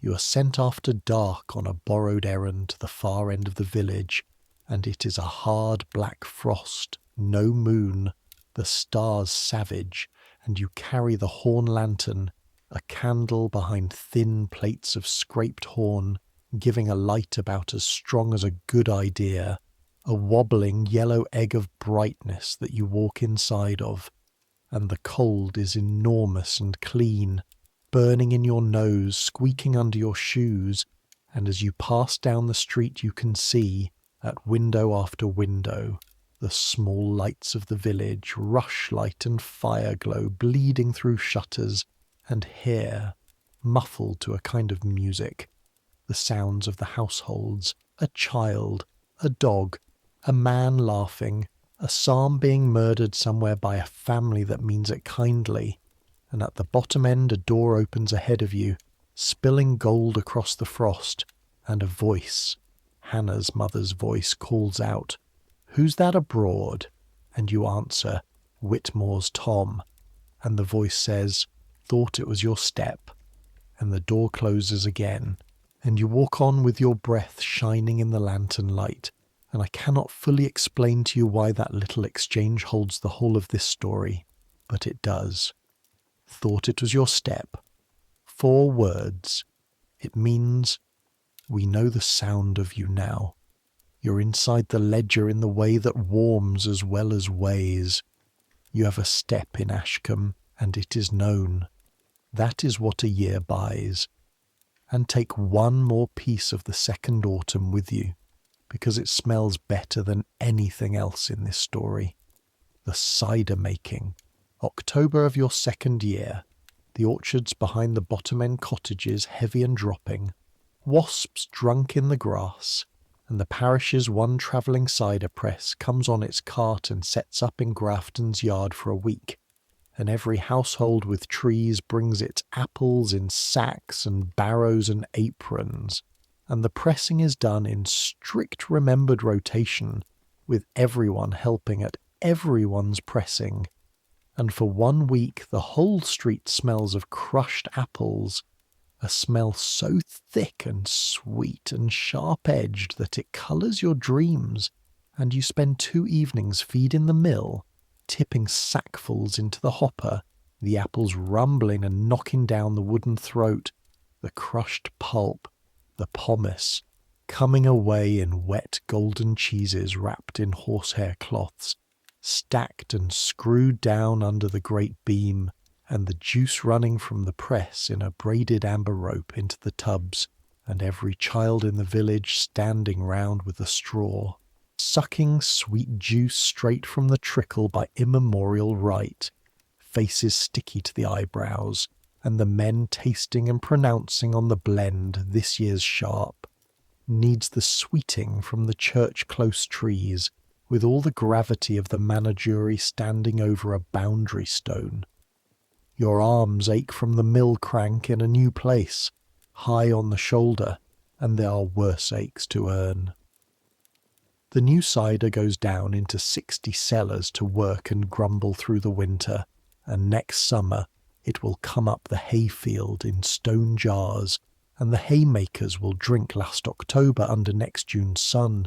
And that is how a village stores time, in barrels, in ricks, in bacon on the rack, in debts of help owed and owing, in children's bumped heads, in the register in the vestry chest. Nothing here is ever only spent. Everything is laid down and comes round. And on the last Sunday of that October, in the afternoon lull between services, you and Hannah walk out, properly, openly, up the street and along the headland path in your church clothes, the full parish rite of walking out, which is a performance with an audience even when the lane looks empty, especially when the lane looks empty, and you both know the choreography now. Her hand rests on your offered arm at the wrist, no lower. The pace is slow. The talk can be anything because nobody can hear the talk, only read the walking, and the walking says what it is meant to say, which is settled, honest, patient, watch us as long as you please. The stubble fields lie shorn on either side. The rooks are walking them like little parsons. The church tower stands gold over the roofs behind you, and Hannah, looking straight ahead in her Sunday cap, tells you her mother has said, out of nothing, over the beans, that a man who's kept on a second year at Whitmore's and asked, will be a waggoner, or better by 25, and that a waggoner's wage with a dairywoman's earnings beside it holds a cottage, and having delivered this she said no more, and Hannah says no more either, and you walk another 100 yards in a silence with an entire future standing quietly inside it. And at the far gate, out of all possible sight, which by Ashcombe reckoning means observed by no more than 3 people, her hand for 6 steps slides from your wrist down into your hand, and that, in the ledger where this village writes things, is a page all your own. 2 years. Land waits, corn waits. The old man said that too. You climb the loft ladder for the last time tonight, rung by known rung, hands finding the smooth places your hands have made, and the hatch, and the horse warm dark, and the chaff bed answering your weight with its dry small rain. Jem is already asleep, breathing his slow felled tree breath. The window is a square of star grey. Below you, Diamond shifts his great feet once and settles. You lie under the blanket and let the day drain out of your arms. You think, drowsily, the way you do now, in the loose unguarded way of a body that has earned its sleep, about the boy who walked in on the Banbury Road a year and some ago with everything he owned on his back. The boy who sat in the wrong pew, who cut a widow's furze, who yielded the wall path late and clumsy and read every silence wrong. He's still in you somewhere. But he isn't the one lying here. The one lying here knows where the bell is in the dark of his own head, knows the weight of a full bucket before he lifts it, knows which stand of furze is whose across 400 open acres, and which silence is 40 years old, and when to see a thing, and when to have seen nothing at all. You have learned the rules that are written nowhere. You keep them now without thinking, the way you breathe, and here at the edge of sleep you can admit what you could not have admitted last October. They are not chains, or they are not only chains. They are the coat, heavy on your shoulders every day of your life, and warm, and you will not know the full weight or the full warmth of it until the day you stand somewhere it isn't. The church clock strikes, far off through the frost. 10. You count without counting. The village is lying down all around you. The smith's fire banked under its ash. The plough's last pot drained. Widow Hutchins drawing her bolt. Amos on the heath in his wheeled hut with the dogs curled at the door, and 400 sheep folded under the stars. Hannah under her mother's thatch at the bottom end, a red ribbon somewhere safe. Bess, little Dan Furze, who will remember the boundary stones for 70 years. Widow Cray, warm. 300 people, breathing, within the sound of one bell. You're warm enough, fed enough, known enough. You have a place, and work that matters, and people who will notice, who will absolutely, unfailingly, mercilessly and mercifully notice if you are not at your post by first light. That's more than most souls on this earth have ever had. That's enough. The frost ticks in the thatch. The horses grind their slow hay in the dark. This sound like a sea you've never heard. Your hands curled on your chest twitch once, remembering rope, remembering the fork and let go. Tomorrow there will be the beast before daylight.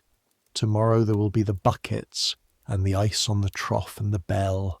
Tomorrow the whole slow machine will turn again, the same as today, the same as yesterday, the same as all the days stretching out ahead down the years like strips in a great field. But that's tomorrow. Right now, there is only the dark, and the warmth rising through the boards, and sleep coming up around you like water round a wading buoy. Centuries will pass. The open fields you ploughed will be enclosed, hedged into the little private squares, the strips erased, the common taken, and the world you knew will be argued over by people in libraries who never once carried water in the dark. The village will empty into the towns. The bell will ring to almost no one. Machines will do in an afternoon what the whole parish did in a month, and the coat, the heavy coat, will be laid aside, and people will be free and light and cold in a way Amos could have told them about, and some of them, some nights, will lie awake in bright cities wondering why no one would notice if their chimney went cold.